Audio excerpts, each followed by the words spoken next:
What if there were places in history designed for only one purpose? Not imprisonment, not labor, but death. Hidden deep within Nazi-occupied Poland, two camps stood apart from all others: Treblinka Extermination Camp and Sobibor Extermination Camp. They weren't built like Auschwitz-Birkenau, where prisoners were forced into labor. Treblinka and Sobibor had a far darker purpose. They were part of a secret Nazi plan known as Operation Reinhard, a system designed for one thing only: mass extermination. Trains arrived daily, filled with thousands of people who believed they were being relocated. But within hours, almost all of them were gone. At Treblinka, nearly 900,000 people were murdered in just over a year. At Sobibor, around 250,000 met the same fate. In silence and secrecy, no barracks for long-term survival, no chance to escape the system, just deception, speed, and efficiency. And yet, something unexpected happened. In Sobibor, prisoners fought back, launching one of the only successful uprisings inside a Nazi death camp. At Treblinka, too, resistance sparked against impossible odds. So how were these camps designed?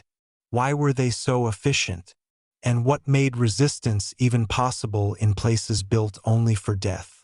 This is the story of Treblinka versus Sobibor, two of the deadliest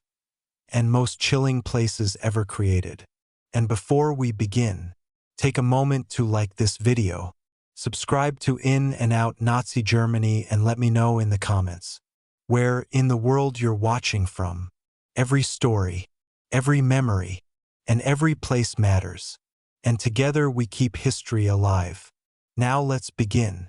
Chapter 1, Segment 1.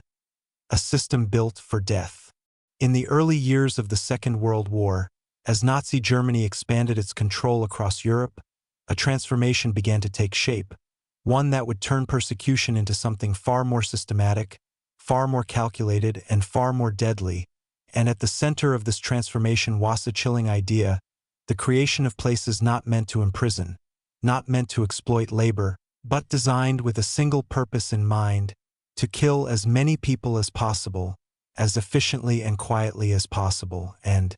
unlike the better-known concentration camps that combined forced labor with brutality, these new sites were something entirely different. They were engineered for speed, for deception, and for disappearance, and among them stood two names that would become symbols of this industrialized killing system: Treblinka Extermination Camp and Sobibor Extermination Camp, both located in occupied Poland, both hidden away from major cities, and both built under a secret Nazi operation known as Operation Reinhard, a plan that marked the deadliest phase of the Holocaust. And what made these camps different was not just their purpose, but their design, because everything about them was optimized for one outcome: the rapid extermination of human beings. And as trains began arriving at these camps, carrying thousands of deportees at a time, the illusion of normalcy was carefully maintained. Signs were placed to assemble train stations. Guards shouted orders that suggested relocation rather than execution, and victims were told they were being sent for disinfection or resettlement. But behind this facade lay a system that operated with terrifying precision, one that ensured that within hours of arrival, almost every person on those trains would be dead. And unlike camps such as Auschwitz-Birkenau, where prisoners might be selected for labor, Treblinka and Sobibor offered almost no chance. Because they were not designed to hold people, they were designed to process them, and that distinction, subtle as it may seem, meant the difference between prolonged suffering and immediate death. And as the machinery of these camps began to operate, day after day, train after train, a pattern emerged, one that revealed just how methodical the system had become. Deportees would arrive, be forced off the trains, separated, stripped of their belongings, and directed along enclosed paths toward gas chambers, all within a matter of minutes. And the speed of this process was not accidental. It was intentional, designed to prevent panic, to maintain order, and to maximize the number of people killed each day. And as this system expanded, Treblinka quickly became one of the deadliest places in history, with estimates suggesting that around 900,000 people were murdered there in just over a year. while Sobibor, though smaller, still accounted for the deaths of approximately 250,000 individuals, numbers so vast that they become difficult to comprehend, yet each representing a life, a story. Moment abruptly ended, and what made these camps even more chilling was their secrecy. Because they were not meant to be widely known, they were hidden behind layers of deception, located in remote areas, and operated with the intent of leaving as little evidence as possible. And as the Nazis continued their campaign, they began to dismantle parts of these camps, destroying structures, planting trees, and attempting to erase all traces of what had happened there, as if the absence of evidence could somehow conceal the scale of what had taken place. But despite these efforts, the truth could not be completely hidden, because fragments of testimony, remnants of infrastructure, and the sheer scale of the operation left behind a record that could not be erased. And as you begin to understand the nature of Treblinka and Sobibor, it becomes clear that these were not just places of death, but symbols of a system that had removed all barriers between ideology and action, creating environments where killing was not an act of violence in the traditional sense, but a process, a routine, something carried out with cold efficiency. And as this realization settles in, the question begins to emerge: how did such places come to exist, and what made them so effective at carrying out their horrific purpose? To understand how Treblinka and Sobibor became such efficient killing centers, it is necessary to look deeper into the system that created them, because these camps did not emerge suddenly or without precedent. They were the result of a gradual escalation, a series of decisions and policies that evolved over time, each step pushing the boundaries of what was considered possible, until the idea of mass extermination became not just an option, but a central objective. And this process was driven by the ideology of the Nazi regime, led by Adolf Hitler, whose vision of racial purity required the removal of entire populations, particularly Jews, from Europe. And as the war progressed, this vision became increasingly radicalized, leading to the implementation of Operation Reinhard, which specifically targeted the Jewish population of occupied Poland. And within this operation, Treblinka and Sobibor were constructed as specialized tools, designed to carry out extermination on a scale that had never been seen before. And unlike earlier methods of mass killing, such as shootings carried out by mobile units, which were slow, resource-intensive, and psychologically taxing even for the perpetrators, these camps offered a solution that was both faster and more impersonal, using gas chambers fueled by engine exhaust to kill large groups of people at once. And this shift from direct violence to mechanized killing marked a significant turning point, transforming murder into something that could be organized, repeated, and scaled up with chilling efficiency. And as the camps began operating, their layout reflected this purpose, with areas designated for arrival, undressing, and extermination arranged in a way that minimized resistance and confusion. And at Treblinka, a narrow path known as the tube guided victims from the reception area directly to the gas chambers, enclosed by fences and camouflaged to prevent escape or awareness of what lay ahead. While at Sobibor, a similar system was in place, dividing the camp into sections that controlled movement and isolated prisoners from one another, ensuring that the process could continue uninterrupted. And the role of deception in this system cannot be overstated, because it was the key to maintaining order. Victims were often told they were being sent for showers or delousing, and signs reinforced this narrative, creating a false sense of routine that delayed panic just long enough for the process to be completed. And this use-off deception was not just a tactic, but a fundamental part of the system, allowing a relatively small number of guards to control and kill thousands of people. And as the camps operated, a small group of prisoners was selected to carry out forced labor, tasked with removing bodies, sorting belongings, and maintaining the machinery of death. And these individuals, known as Sonderkommando, existed in a state of constant terror, aware that their survival was temporary, that they too would eventually be killed and replaced. And this cycle of forced participation added another layer of horror to the system, turning victims into unwilling participants in the very process that would ultimately destroy them. And as the months passed, the scale of killing at Treblinka and Sobibor continued to grow, with trains arriving from across occupied Europe, each one carrying more people into a system designed to erase them completely. And yet, despite the efficiency of this machinery, cracks began to appear, moments of resistance, acts of defiance that challenged the assumption that these camps were completely uncontrollable.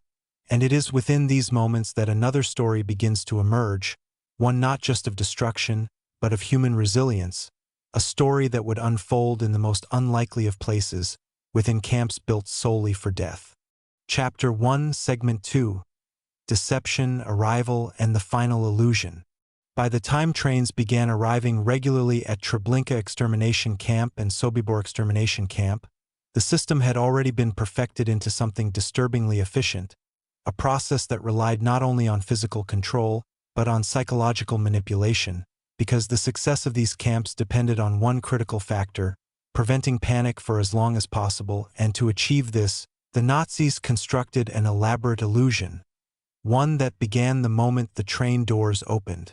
When exhausted, disoriented prisoners stepped out onto platforms that were deliberately designed to resemble ordinary transit stations, complete with signs, schedules, and even fake ticket offices, all carefully arranged to create a sense of order. A sense that this was simply another step in a journey, rather than the end of it. And as the deportees looked around, trying to make sense of their surroundings, guards shouted instructions with an air of routine, directing them to line up, to leave their luggage behind, to prepare for what they were told would be a brief process of disinfection before relocation. And in that moment, the illusion held, because after days of transport in overcrowded cattle cars with little food, water, or air, the promise of showers and rest offered a fragile sense of relief, a brief moment where hope, however faint, still existed. And this was precisely what the system depended on, because the longer that hope lasted, the smoother the process would be. And as groups were separated, men from women, children from parents, the atmosphere remained controlled, tense but not chaotic, because everything was moving quickly, and the pace itself became a tool, preventing individuals from fully understanding what was happening around them. And as you begin to imagine this scene, the overwhelming noise of the trains fades into something more structured, more organized, a controlled environment where every step has been planned in advance. And yet beneath that structure lies something deeply unsettling, the realization that this order is not meant to preserve life, but to facilitate death. And as the deportees were forced to undress, leaving behind their belongings in neat piles, the illusion continued, reinforced by guards who insisted that everything would be returned after the process was complete. And in some cases, prisoners were even given numbered tokens for their possessions, a final layer of deception that suggested normality, even fairness, in a situation that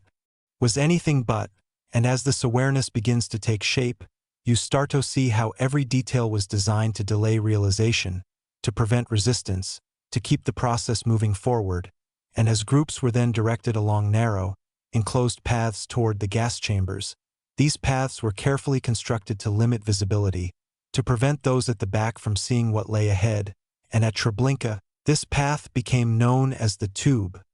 a corridor lined with fences and camouflaged with branches, creating a sense of confinement that guided movement without revealing the destination. While at Sobibor, similar pathways ensured that the flow of people remained controlled, uninterrupted. And as you follow this path in your mind, step by step, the illusion begins to fracture, not all at once, but gradually as fragments of reality begin to surface, a scream in the distance, a glimpse of something out of place, a sudden realization that something is terribly wrong. And yet, by the time that realization fully forms, it is already too late, because the system has been designed to move faster than understanding. To ensure that awareness comes only in the final moments, when there is no longer any possibility of escape. And as the gas chamber doors close, the illusion collapses completely, replaced by the brutal reality of what these camps were built to do. And in that moment, the true nature of Treblinka and Sobibor becomes clear, not as places of detention, but as machines engineered to transform human lives into numbers, into absence, into silence. And as this process repeats, train after train, day after day, the scale of what is happening begins to expand beyond comprehension, turning individual tragedies into something vast, something systematic, something that operates with a level of efficiency that feels almost mechanical, and yet behind that efficiency lies a killing truth that every step, every decision, every detail was created by people, designed intentionally to achieve this outcome. And as this realization settles in, the question becomes even more disturbing. How could such a system function so smoothly, and what allowed it to continue for so long without interruption? The answer to that question lies not only in the design of the camps themselves, but in the structure of the system that supported them, because Treblinka and Sobibor were not isolated operations, they were part of a larger network, a coordinated effort that involved transportation systems, administrative planning, and the active participation of individuals at every level. And at the center of this system was the railway network, which became the primary tool for delivering victims to these camps. With trains arriving from ghettos and cities across occupied Europe, each one carrying thousands of people who had been forcibly removed from their homes, their communities, and their lives. And as you begin to understand the scale of this operation, it becomes clear that the camps themselves were only one part of a much larger mechanism, one that required coordination, timing, and organization on a massive scale. And as trains were scheduled, routes planned, and deportations organized, the process became increasingly routine, almost bureaucratic in nature, with officials treating it as a logistical challenge rather than a moral one. And this normalization of the system played a crucial role in its effectiveness, because it allowed individuals to participate without fully confronting the reality of what they were contributing to. And as this awareness deepens, you begin to see how the efficiency of Treblinka and Sobibor was not just a result of their physical design, but of the mindset that sustained them, a mindset that reduced human lives to numbers, to cargo, to something that could be processed and eliminated without hesitation. And within the camps themselves, this mindset was reinforced by division of roles, with guards, administrators, and forced labor prisoners each assigned specific tasks, creating a system where responsibility was fragmented, where no single individual had to confront the entirety of what was happening, and this fragmentation allowed the process to continue day after day without disruption, because each part of the system functioned independently, yet contributed to the same outcome. And as you consider this structure, the chilling efficiency of these camps begins to make sense, not as something chaotic or uncontrolled, but as something carefully organized, deliberately maintained. And as this realization settles, another aspect begins to emerge, the role of secrecy, because despite the scale of what was happening, these camps were designed to remain hidden, both physically and informationally, located in remote areas, surrounded by forests, and guarded heavily to prevent escape or observation. And as the Nazis became aware of the possibility that their actions might be discovered, they took steps to conceal the evidence, dismantling parts of the camps, destroying records, and attempting to erase any trace of their existence. And yet, despite these efforts, the system could not remain completely hidden, because survivors, though few, carried with them the knowledge of what had happened, and their testimonies would eventually reveal the truth, exposing the reality of these camps to the world. And as you begin to reflect on this, the story of Treblinka and Sobibor shifts slightly, from one of complete control to one where cracks begin to appear, where the possibility of resistance, however small, begins to take shape. And it is within these cracks that the next chapter of this story unfolds. A story not only of destruction but of defiance, of individuals who, even in the face of a system designed to eliminate them completely, found ways to resist, to fight back, and to challenge the very machinery that sought to erase them. Chapter 1, Segment 3, Efficiency, Erasure, and the Illusion of Nothingness. As the machinery of death at Treblinka Extermination Camp and Sobibor Extermination Camp continued to operate with relentless precision, another layer of the system began to emerge, one that was just as calculated and deliberate as the process of killing itself, and that was the effort to erase every trace of what was happening, to ensure that not only were lives destroyed, but that the evidence of those lives and of their destruction would vanish as well. And this idea of erasure was not an afterthought, it was built into the system from the beginning, because the architects of Operation Reinhard understood that what they were doing could not be allowed to exist in memory, that if the full scale of these crimes were ever revealed, it would expose the reality of a system that had crossed every possible boundary. And so as the camps operated, they were also being carefully managed to leave as little trace as possible. And at Treblinka, this process became particularly visible as the number of victims grew, because the sheer volume of bodies quickly exceeded the capacity of burial pits,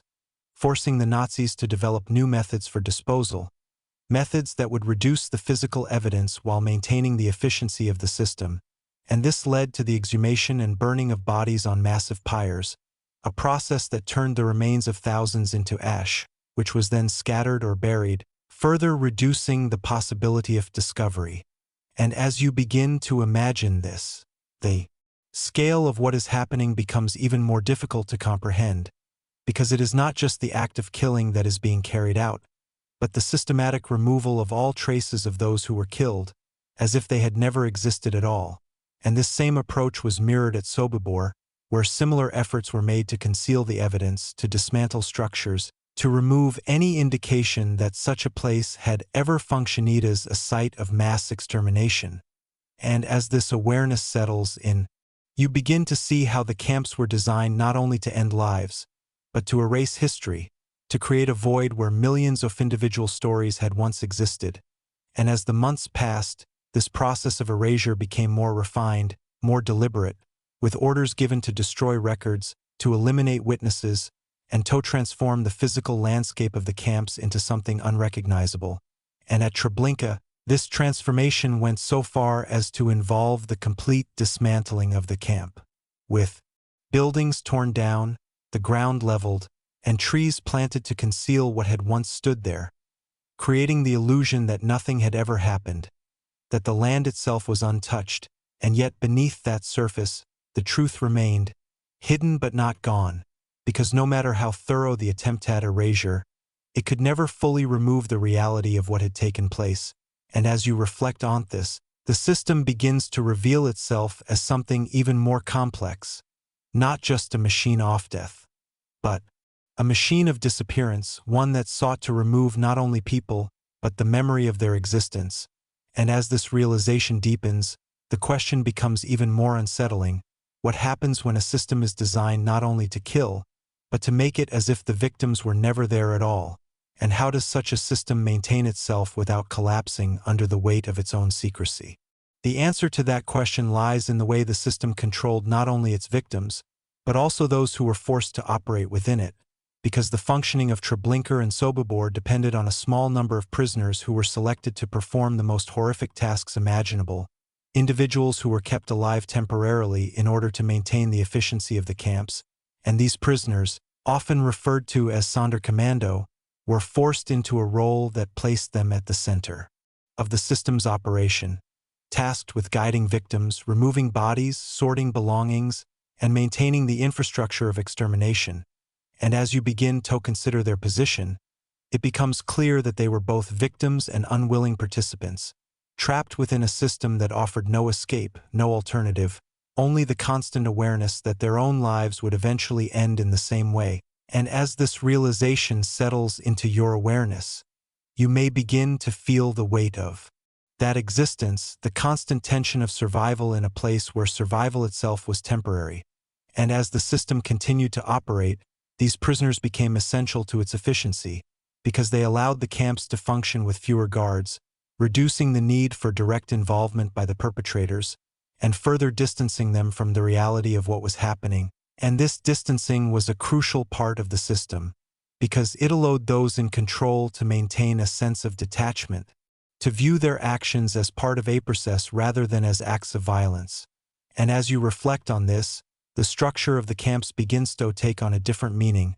not just as physical spaces, but as environments designed to manipulate perception, to fragment responsibility, and to maintain control through a combination of fear, deception, and forced participation. And yet, despite this control, despite the efficiency of the system and the thoroughness of its design, there were moments where it began to falter, where the illusion could not be maintained, where individuals within the camps began to see beyond the deception and recognize the reality of their situation. And it is within these moments that something unexpected began to emerge, not immediately, not on a large scale, but gradually, quietly, as whispers of resistance began to spread among those who were forced to operate the machinery of death. And as you begin to consider this shift, the narrative of Treblinka and Sobibor changes once again, from one of absolute control to one where the possibility of defiance begins to take shape, where even in a system designed to eliminate all resistance, the human capacity to resist, to fight back, to reclaim some measure of agency, could not be completely extinguished. And as this awareness deepens, the stage is set for what comes next, a story not only of how these camps operated, but of how, against all odds, they were challenged from within by those who were never meant to survive long enough to resist. Chapter 2, Segment 1, Origins of Extermination, the Birth of Death Camps. Long before the trains began arriving at Treblinka Extermination Camp and Sobibor Extermination Camp, before the systems of deception were perfected and the machinery of death was set into motion, there existed a series of decisions, ideas, and gradual escalations that would make such places possible. Because these camps were not created in isolation, they were the result of a process that unfolded over years, shaped by ideology, war, and a growing willingness to push beyond every moral boundary. And at the center of this process was the Nazi regime, led by Adolf Hitler, whose vision of a racially pure society required the removal of entire groups of people, particularly Jews, from Europe. And in the early stages, this removal was not immediately carried out through mass extermination, but through policies of exclusion, segregation, and forced displacement, measures that isolated Jewish communities and stripped them of rights, property, and identity. And as these policies intensified, ghettos were established across occupied territories, particularly in Poland, where millions of Jews were confined to overcrowded, impoverished districts, cut off from the outside world. And as you begin to imagine these conditions, the sense of control becomes clear, because the ghettos were not just places of containment, they were part of a larger system designed to concentrate populations, to make them easier to manage, to transport, and ultimately to eliminate. And as the war expanded and Nazi forces moved deeper into Eastern Europe, a new phase of violence began to emerge, one that would push the system closer to mass extermination, and this phase was carried out by mobile killing units known as Einsatzgruppen, who followed behind advancing German troops, carrying out mass shootings of Jewish communities, often in open fields or forests, where thousands of people would be executed in a matter of hours. And while this method was brutally effective, it also revealed limitations because it was slow, required significant manpower, and had a psychological impact even on the perpetrators themselves, forcing them to confront the violence directly. And as this awareness began to take shape within the Nazi leadership, a shift occurred, a move toward methods that would be more efficient, more impersonal, and easier to scale. And it is within this context that the idea of extermination camps began to take form, not as spontaneous creations, but as calculated solutions to what the regime referred to as the Jewish question. And this shift was formalized through a series of decisions and meetings, culminating in policies that would lead to the implementation of Operation Reinhard, the operation under which Treblinka and Sobibor would be constructed. And as you begin to understand this transition, it becomes clear that these camps represented a turning point, the moment when mass killing was no longer carried out in scattered locations, but centralized, organized, and industrialized. And as plans were drawn up, locations were selected carefully, remote areas with access to railway lines, allowing for the efficient transport of victims while minimizing the risk of exposure. And as construction began, the design of these camps reflected their purpose: simple, functional, and focused entirely on the process of extermination, with no unnecessary structures, no facilities for long-term detention, only what was required to move people from arrival to death as quickly as possible. And as this realization settles in, the origins of Treblinka and Sobibor take on a chilling clarity, because they were not accidents, not anomalies, but deliberate creations, built with intention, shaped by ideology. and driven by a system that had reached a point where extermination was not only possible but prioritized. And as this awareness deepens, the question begins to shift from how these camps operated to why they were created in the first place, and what allowed such a system to develop. To his extent. The answer to that question lies in the convergence of ideology, bureaucracy, and war, because the creation of Treblinka and Sobibor was not the result of a single decision, but of a system in which multiple forces aligned, each contributing to the final outcome. And at the ideological level, the Nazi belief in racial hierarchy provided the justification, a framework that dehumanized entire populations, reducing them to categories that could be eliminated without moral consideration. And this dehumanization was reinforced through propaganda, policies, and laws that systematically removed Jews from society, isolating them not only physically but psychologically, creating a perception that they were separate, inferior, and ultimately expendable. And as this ideology became embedded within the structure of the state,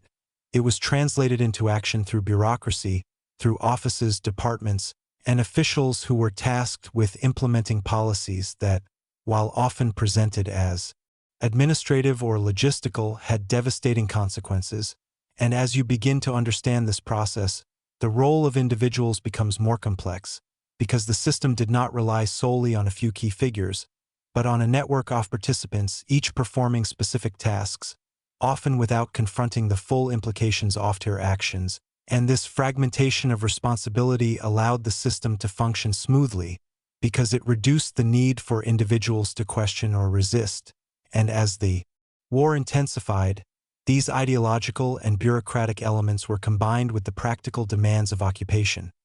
Because the Nazi regime faced the challenge of controlling vast territories with large populations, and the ghettos, while effective as temporary measures, were not seen as permanent solutions, and as conditions within them deteriorated, with disease, starvation, and overcrowding becoming widespread, the pressure to find a more final solution increased, leading to the development of extermination camps as a means of resolving what the regime viewed as a logistical problem. And it is within this context that Treblinka and Sobibor were constructed, not as isolated experiments, but as key components of a larger system designed to carry out mass extermination on an unprecedented scale. And as these camps became operational, they quickly demonstrated their effectiveness, with trains arriving regularly, processes refined continuously, and the number of victims increasing rapidly. And yet, despite this efficiency, the system remained dependent on secrecy, on the ability to conceal its true purpose from both the victims and the outside world. And this reliance on secrecy shaped every aspect of the camps, from their remote locations to the use-off deception upon arrival, creating an environment where the reality of what was happening was hidden until the final moments. And as you reflect on this, the origins of Treblinka and Sobibor reveal not only how such places were created, but how they were sustained through a combination of belief, organization, and concealment. And as this understanding settles in, the next stage of the story begins to emerge, one that will explore how these camps functioned in practice, how their systems were refined, and how, within environments designed for complete control, the first signs of resistance began to appear. Chapter 2, Segment 2, Design of Death, How the Camps Were Engineered. When Treblinka Extermination Camp and Sobibor Extermination Camp were constructed under Operation Reinhard, their design was not accidental, not improvised, but carefully planned to serve a single purpose with maximum efficiency. And what makes these camps particularly chilling is how their physical layout reveals the logic behind their function. Because every path, every structure, every division of space was created to move human beings through a process that ended in death, as quickly and as smoothly as possible. And unlike larger and more complex camps such as Auschwitz-Birkenau, which combined forced labor with extermination, Treblinka and Sobibor were stripped down to their essential components, eliminating anything that did not contribute directly to their purpose. And as you begin to imagine these camps from above, the layout appears deceptively simple, divided into distinct zones that controlled movement and visibility, ensuring that each stage of the process remained isolated from the others. And at the entrance, railway tracks led directly into the camp, allowing trains to arrive without interruption. and as the deportees disembarked, they were directed into a reception area designed to resemble a transit station, complete with signs and structures that reinforced the illusion of relocation. And this first zone served as a buffer, a space where order could be established, where confusion could be managed, and where the illusion could be maintained just long enough for the next stage Tobjin. And beyond this area, the camp was divided into sections that were hidden from view, separated by fences, walls, and natural barriers, ensuring that those who had just arrived could not see what lay ahead.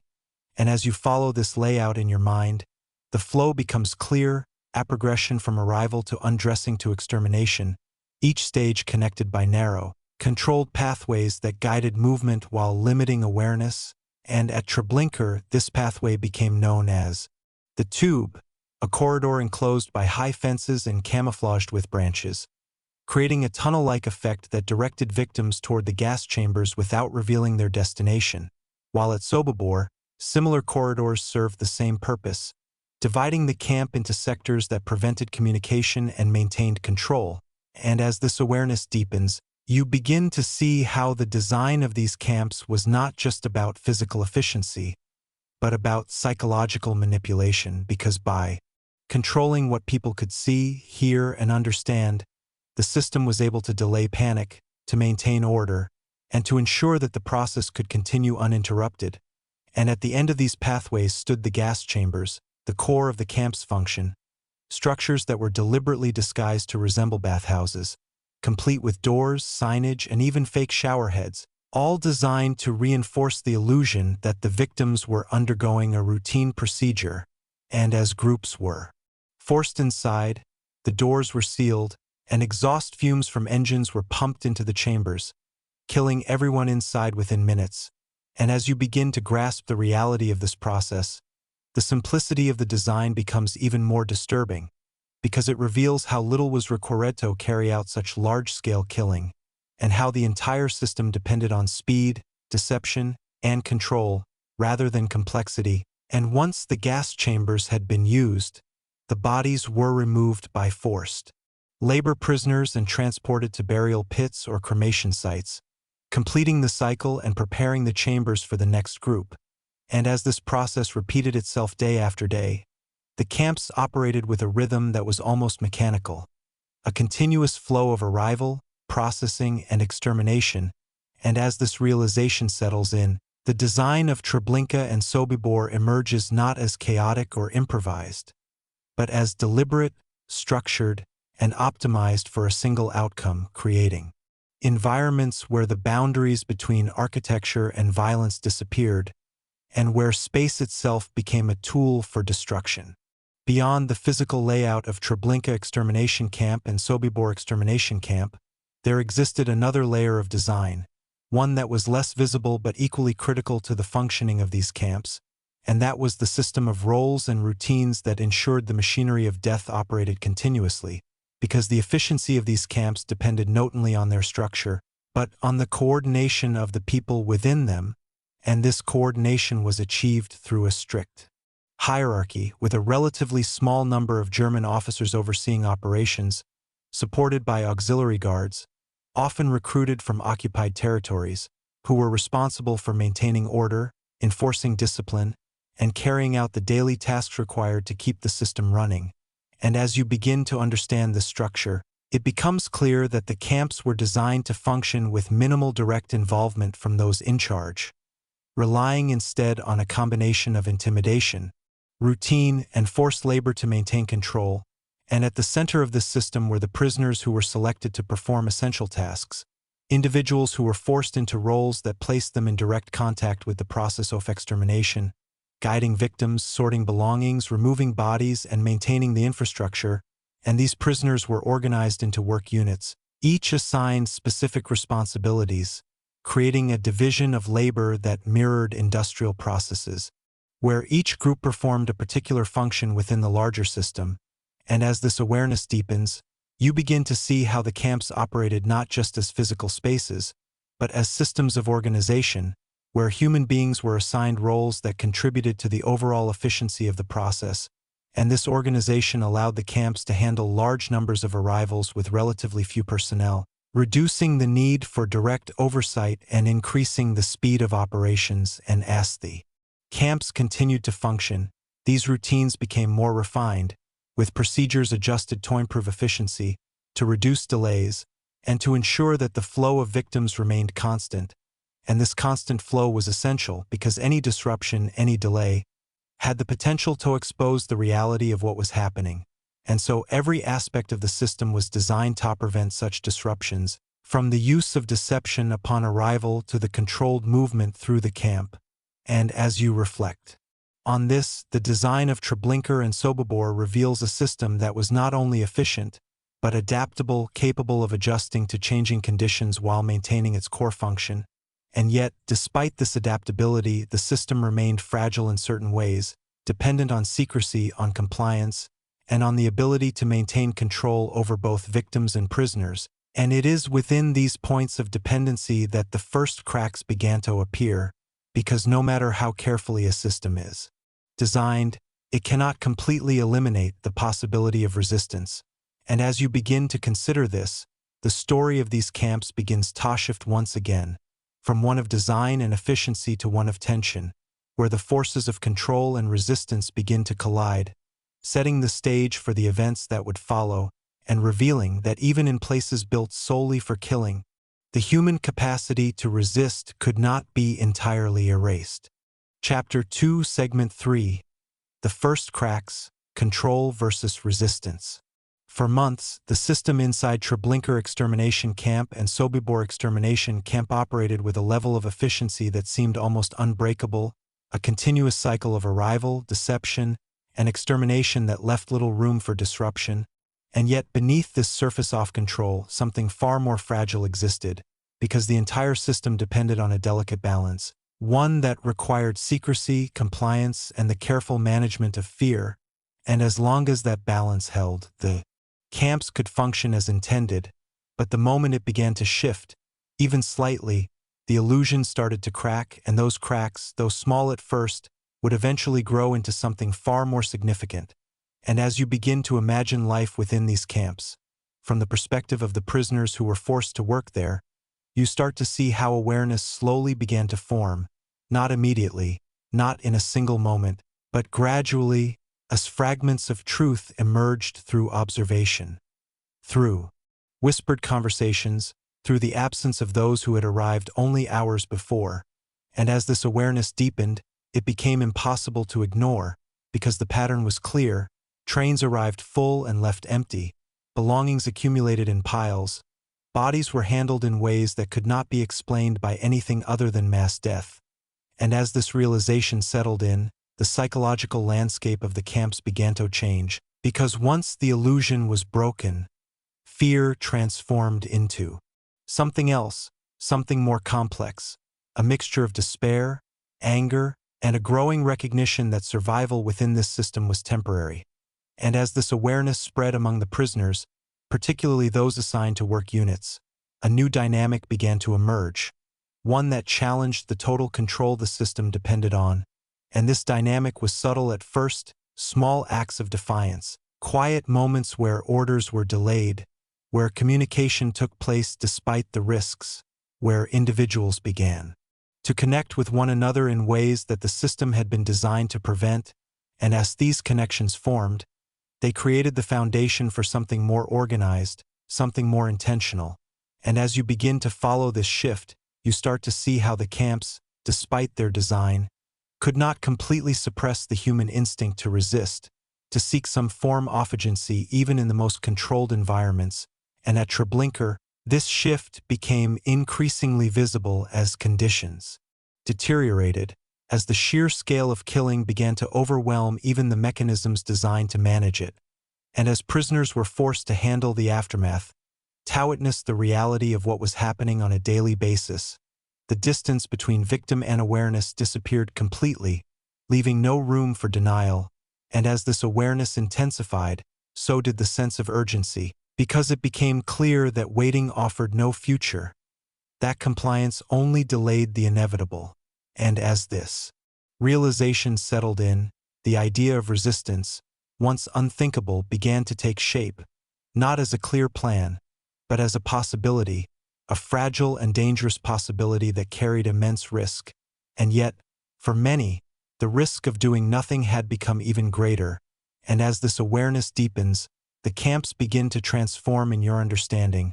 no longer just as places of control, but as environments where control was constantly being tested, where the forces of domination and resistance existed side by side, locked in a quiet and escalating tension. And as this tension grows, the question begins to emerge: what happens when a system built on absolute control begins to lose its grip, even in the smallest ways, and how do those within it find the strength to challenge something designed to eliminate them completely? As the first cracks in the system widened within Sobibor Extermination Camp and Treblinka Extermination Camp, the nature of resistance began to evolve, shifting from isolated acts of defiance into something more deliberate, more coordinated, and this transformation did not happen openly or quickly, because the risks were immense, the consequences immediate and often fatal, and the system itself was designed to prevent exactly this kind of organization, with strict divisions between work groups, constant surveillance, and the ever-present threat of execution. And yet, despite these barriers, communication began to spread, quietly, carefully, carried through whispered conversations, shared glances, and moments of opportunity that appeared in the smallest gaps of the system. And as you begin to imagine this process, the atmosphere within the camps changes, becoming charged with a different kind of tension, one that exists beneath the surface, invisible to those in control, yet deeply felt by those who are part of it. And as prisoners began to share information, to piece together their understanding of the system, a collective awareness started to form, one that transformed individual realization into shared knowledge, and this shared knowledge became the foundation for planning, because once the reality of the camps was fully understood, the question shifted from what is happening to what can be done, and at Sobibor, this shift would eventually lead to one of the most significant acts of resistance within any Nazi extermination camp. But even before that moment, the process of planning itself represented a profound challenge to the system, because it required trust, coordination, and the ability to act collectively in an environment designed to isolate and control. And as this awareness deepens, you begin to see how resistance in these camps was not just about physical action, but about reclaiming agency, about refusing to accept the role that the system had assigned. And as prisoners began to consider the possibility of revolt, escape, or sabotage, the camps themselves became sites of quiet preparation, where every movement, every interaction carried potential significance. And at Treblinka, similar developments were taking place, with prisoners organizing in secret, gathering tools, mapping out the layout of the camp, and waiting for an opportunity. And this waiting was perhaps the most difficult part, because it required patience in a place where time was limited, where each day brought the possibility of death. And yet, despite this, the planning continued, driven by a shared understanding that action, however risky, offered the only chance for survival or at least for resistance. And as you reflect on this, the narrative of Treblinka and Sobibor shifts once again, from one of overwhelming control to one where that control is being challenged from within, where the very system designed to eliminate resistance is giving rise to it. And as this realization settles in, the stage is set for what comes next, the moment when planning turns into action, when the quiet tension that has been building begins to break, and when the camps, built solely for killing, become the site of something the system was never meant to allow: open and defiant resistance. Chapter 3, Segment 1. The machinery in motion: a day inside the camps. By the time the system inside Treblinka Extermination Camp and Sobibor Extermination Camp had reached its peak efficiency, each day within these camps followed a pattern so structured, so repetitive, that it resembled the operation of a machine rather than the existence of a place inhabited by human beings. And to understand the true nature of these camps, it is necessary to step inside that pattern, to follow the sequence of events as they unfolded, not as isolated incidents, but as part of a continuous process that began long before sunrise and often extended into the night. And as you begin to imagine this, the first sound that emerges is not silence, but the distant rumble of trains, approaching along tracks that led directly into the heart of the camp, carrying thousands of people who had no understanding of where they were being taken, and as the trains arrived, the rhythm of the day accelerated immediately because every moment mattered. Every delay threatened the efficiency of the system, and as the doors of the cattle cars were forced open, the platform filled with movement, with voices shouting orders, with guards directing the flow of people, and with prisoners already assigned to work units stepping forward to guide the new arrivals. And in that moment, the process began again, repeating a cycle that had already been carried out countless times before, and as you follow this sequence, you begin to notice how little variation exists, how each step is predetermined, how each action leads directly to the next, creating a chain of events that moves forward without pause, and after disembarking, the deportees were quickly organized into groups, separated, and directed toward the undressing area, where they were forced to leave behind their belongings, their clothing, and ultimately any connection to their previous lives. And as the stage unfolded, the pace remained relentless, because the system depended on speed, on the ability to process large numbers of people in a short amount of time, and as groups were moved through the camp, the illusion of order was maintained just long enough to prevent chaos, to keep the flow uninterrupted. And as you continue to follow this path, you begin to see how the design of the camp reinforced this rhythm, with narrow pathways guiding movement, with barriers preventing deviation, and with guards positioned at key points to enforce compliance. And at Treblinka, the tube became the central artery of this process, channeling victims from the undressing area directly to the gas chambers, while at Sobibor, similar corridors served the same purpose, creating a controlled flow that ensured no one could escape or fully understand what lay ahead. And as the deportees moved along these paths, the reality of their situation often remained unclear until the final moments, because the system had been designed to delay that realization for as long as possible. And by the time they reached the gas chambers, the process had already progressed too far to be stopped. And as the doors closed and the engines were started, the cycle reached its most brutal phase, one that was repeated over and over throughout the day, with each group replaced by another and another and another, creating a continuous flow that seemed almost endless. And as you begin to grasp the scale of this operation, the idea of a single day within these camps becomes difficult to separate from the larger pattern, because each day was not unique, not distinct, but part of an ongoing process that blurred the boundaries between time, turning individual moments into a single, extended sequence of events. And as this realization settles in, the machinery of Treblinka and Sobibor reveals itself not as a series of isolated acts, but as a system in motion, one that operated with a level of consistency and precision that made it both efficient and deeply disturbing. And as you continue to follow this sequence, the question begins to emerge: what happens behind the scenes of this process in the moments after the gas chambers have been used, and how is the system maintained so that it can continue without interruption? Beyond the visible stages of arrival and extermination, another layer of activity unfolded within Treblinka Extermination Camp and Sobibor Extermination Camp, one that was hidden from those who had just arrived, yet essential to the functioning of the entire system. And this layer involved the work of the prisoners who were forced to maintain the camp's operations, individuals who existed in a constant state of tension,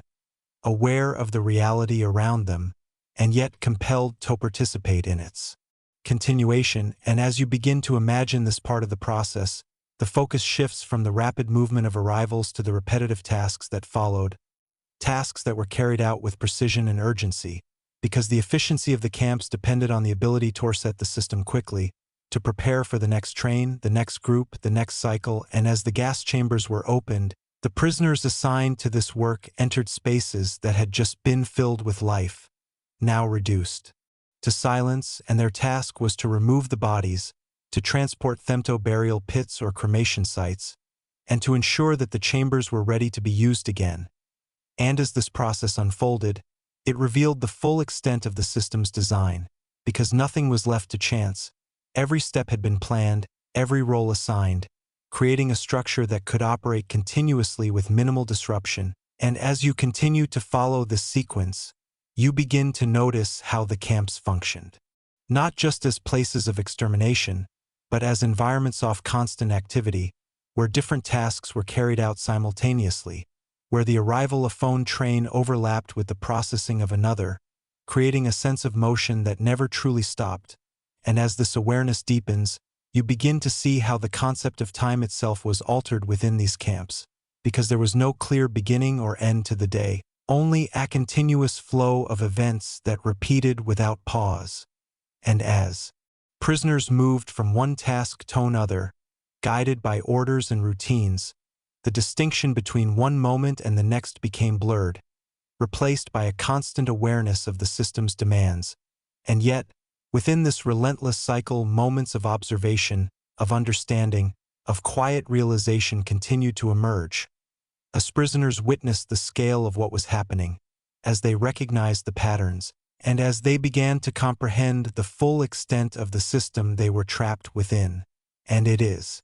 within these moments that the seeds of resistance, introduced in the previous chapter, began to take deeper root, because awareness alone was not enough. It needed to be shared, organized, and eventually transformed into action. And as you reflect on this, the daily operation of Treblinka and Sobibor reveals not only the efficiency of the system, but also its limitations, because no matter how structured, how controlled, or how precise it was, it still relied on human participation, on individuals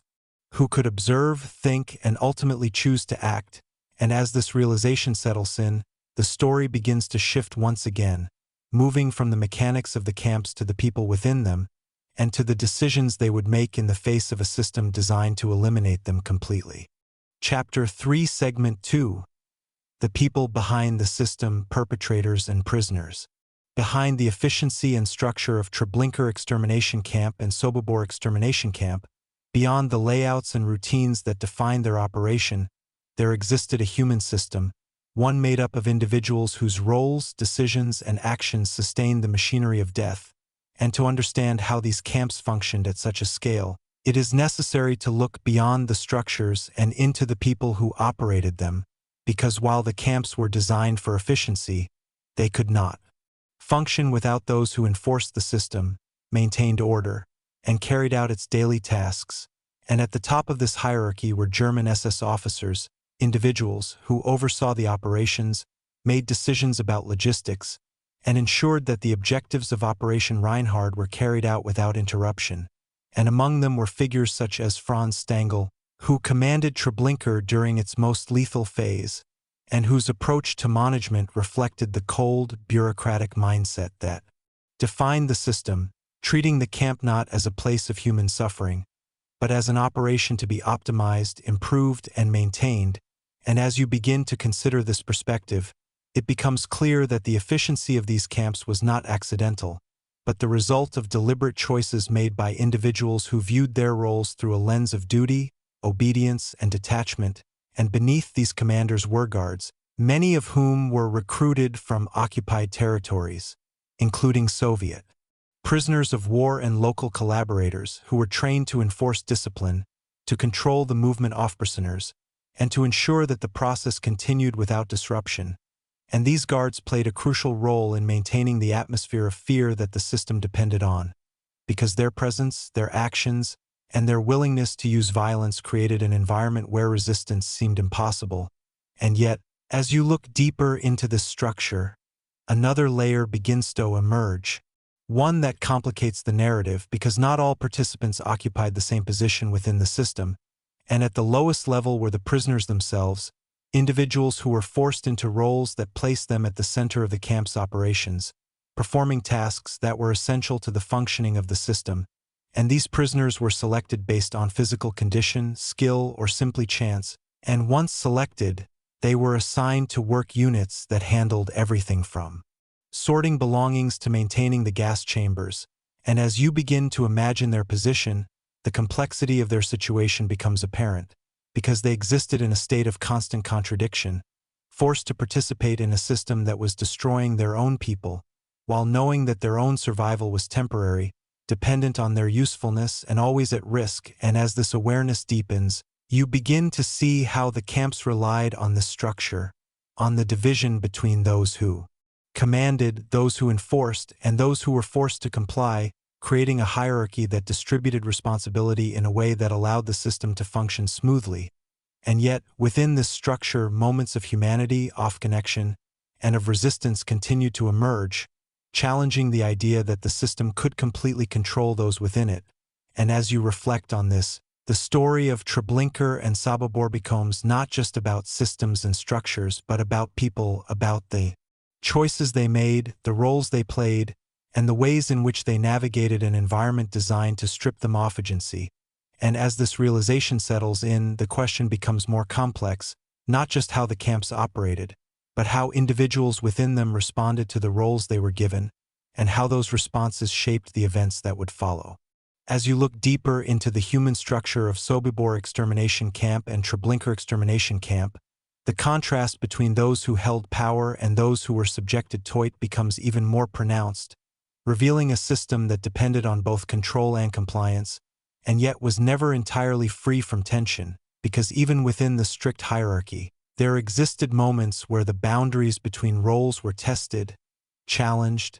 and sometimes broken, and among the prisoners, particularly those assigned to work units, a complex social structure began to form,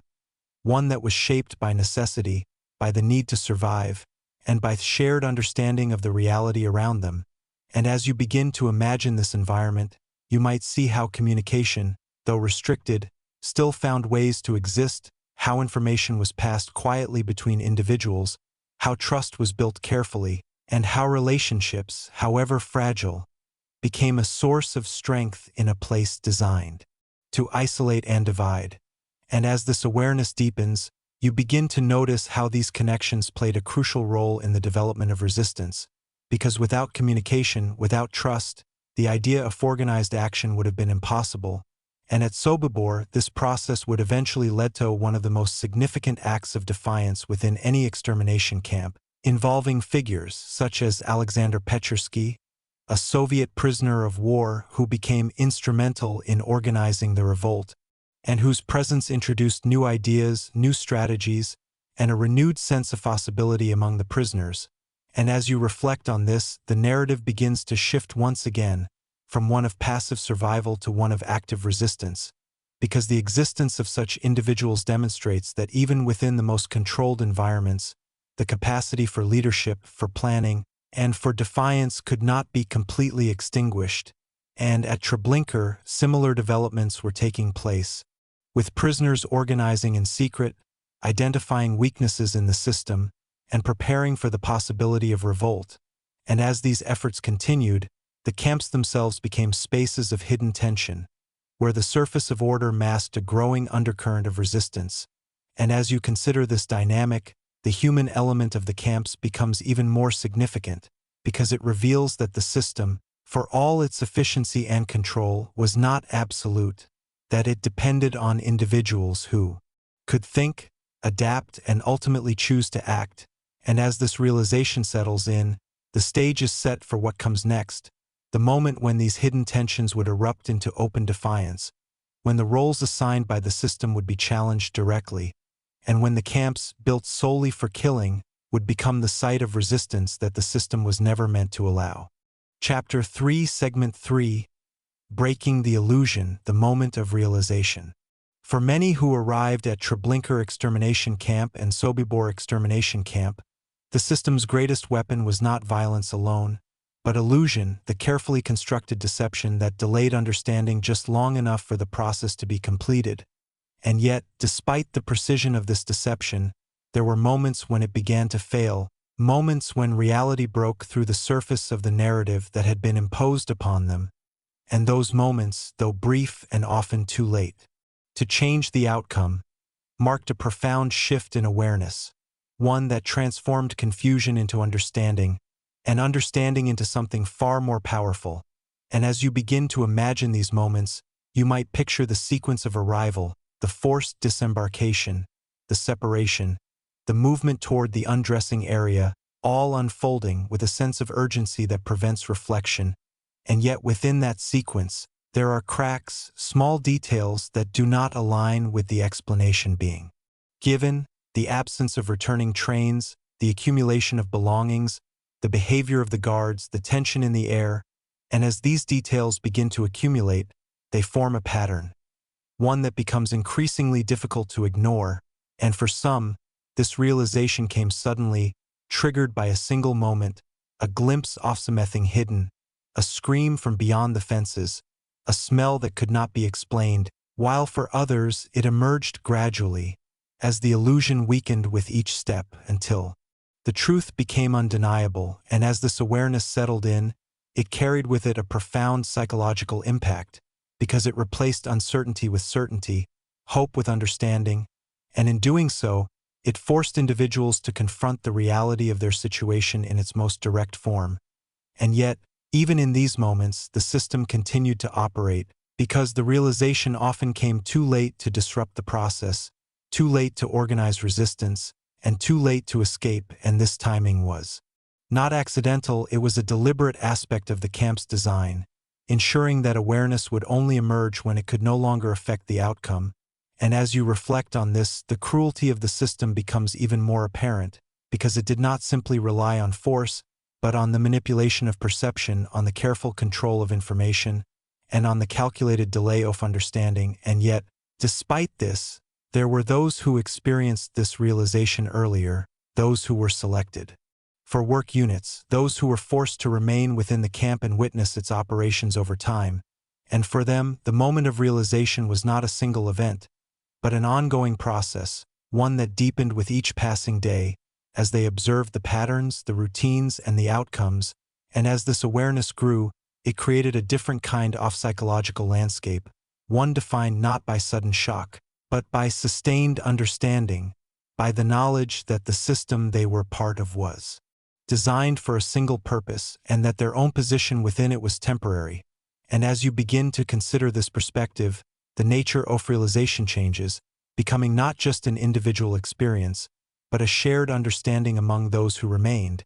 And it is within this shared understanding that the potential for something else begins to emerge, because once the illusion is broken, once the reality is fully understood, the question is no longer what is happening, but what can be done. And as this awareness deepens, the camps themselves begin to change, not physically, but psychologically, becoming spaces where the illusion no longer holds, where the truth is known, and where the possibility of resistance begins to take shape, even in the face of overwhelming control.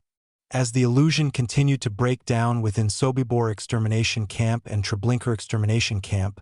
the nature of awareness shifted from individual realization to collective understanding, and this transition marked a critical turning point because it transformed isolated moments of recognition into a shared perspective, one that could be communicated, discussed, and eventually acted upon. And as you begin to imagine this shift, you might see how information moved quietly through the camp,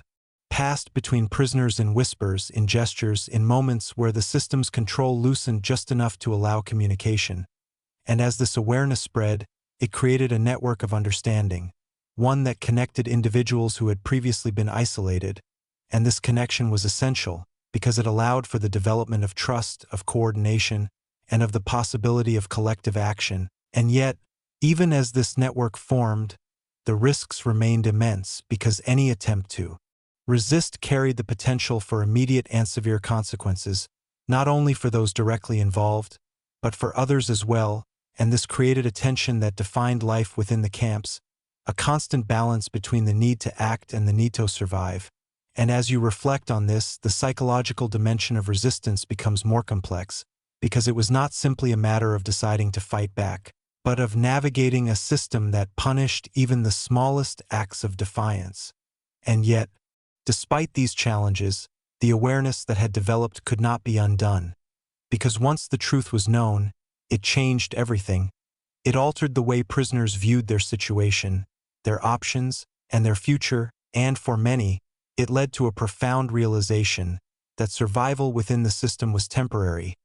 that compliance would not lead to escape, and that the only possibility of changing their fate lay in action, however uncertain or dangerous it might be. And as this realization settled in, the camps began to transform into spaces of quiet preparation, where individuals observed, planned, and waited for opportunities, and at Sobibor, this process would eventually lead to a coordinated uprising, one that would challenge the system directly, while at Treblinka, similar efforts were underway, building toward a moment when the tension would break. And as you consider this progression, the narrative of Treblinka and Sobibor takes on a new dimension, one that moves beyond the mechanics of the camps and into the realm of human response, revealing how individuals confronted the reality of their situation and chose to act, even when the odds were overwhelmingly against them. And as this awareness deepens, the stage is set for the next chapter, where the quiet preparation of resistance will give way to action, and where the camps, designato eliminate all opposition, will face the very thing they were built to prevent, open defiance from within. Chapter 4, Segment 1. The first sparks, resistance begins to form. By the time the illusion had fully broken inside Treblinka Extermination Camp and Sobibor Extermination Camp, something fundamental had shifted, because the system that once relied on confusion and deception was now operating in an environment where at least some of its prisoners understood the truth. And that understanding, though dangerous, became the foundation for something the camps were never designed to allow: the formation of resistance. And this resistance did not begin with dramatic action or open defiance, but with something far quieter, far more fragile: the decision to think differently, to question the inevitability of the system, and to imagine, even for a moment, that it could be challenged. And as you begin to imagine this shift, you might see how it emerged slowly, through small conversations, through shared observations, through the gradual realization that survival through compliance was an illusion just as carefully constructed as the deception upon arrival. And as this awareness deepened among the prisoners, particularly those assigned to work units, it created a new kind of tension within the camps, one that existed beneath the surface of routine and order, invisible to those in control, yet increasingly powerful among those who were part of it. And as you follow this development, you begin to notice how the very structure of the camps, which had been designed to prevent communication and organization, also contained small gaps, moments where individuals could interact, exchange information, and begin to build connections. And these connections became the first threads of resistance,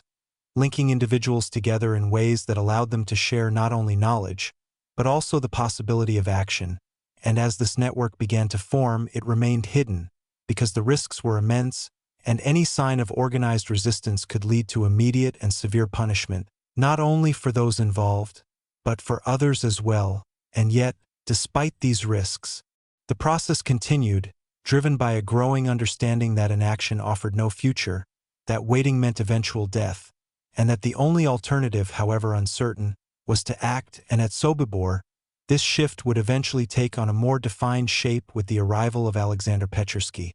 whose background as a Soviet officer brought new perspectives, new strategies, and a sense of urgency that transformed the scattered thoughts of resistance into something more organized. And as you consider his role, it becomes clear that leadership was a crucial element in this process, because it provided direction, coordination, and the ability to translate awareness into planning. And at Treblinka, similar developments were taking place, though without a single central figure, as prisoners began to organize in smaller groups, identifying weaknesses in the system, observing guard routines, and considering how the camp structure could be used against itself. And as these efforts unfolded, the camps began to change in subtle ways, not physically, but psychologically, becoming spaces where control was no longer absolute, where the presence of resistance, even in its earliest stages, created a new dynamic, one that challenged the assumption that the system could operate indefinitely without disruption. And as this awareness deepens, you begin to see how resistance in these camps was not a single event, but a process, one that required time, trust, and careful planning, and one that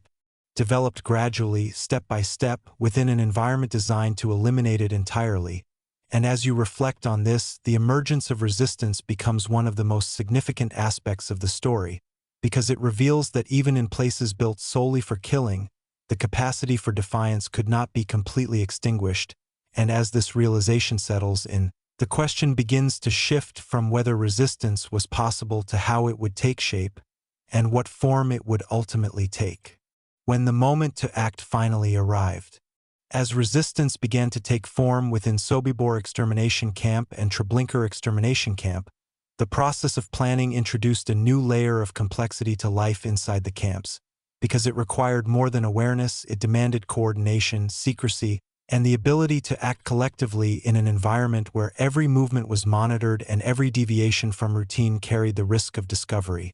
And as you begin to imagine this process, you might see how it unfolded in fragments. Small meetings held in hidden corners, brief exchanges of information during work assignments, and careful observations of guard behavior,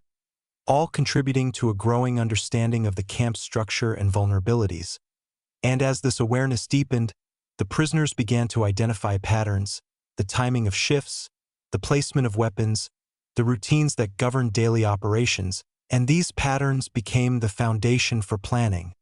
because they revealed opportunities, moments where the system's control was not as absolute as it appeared.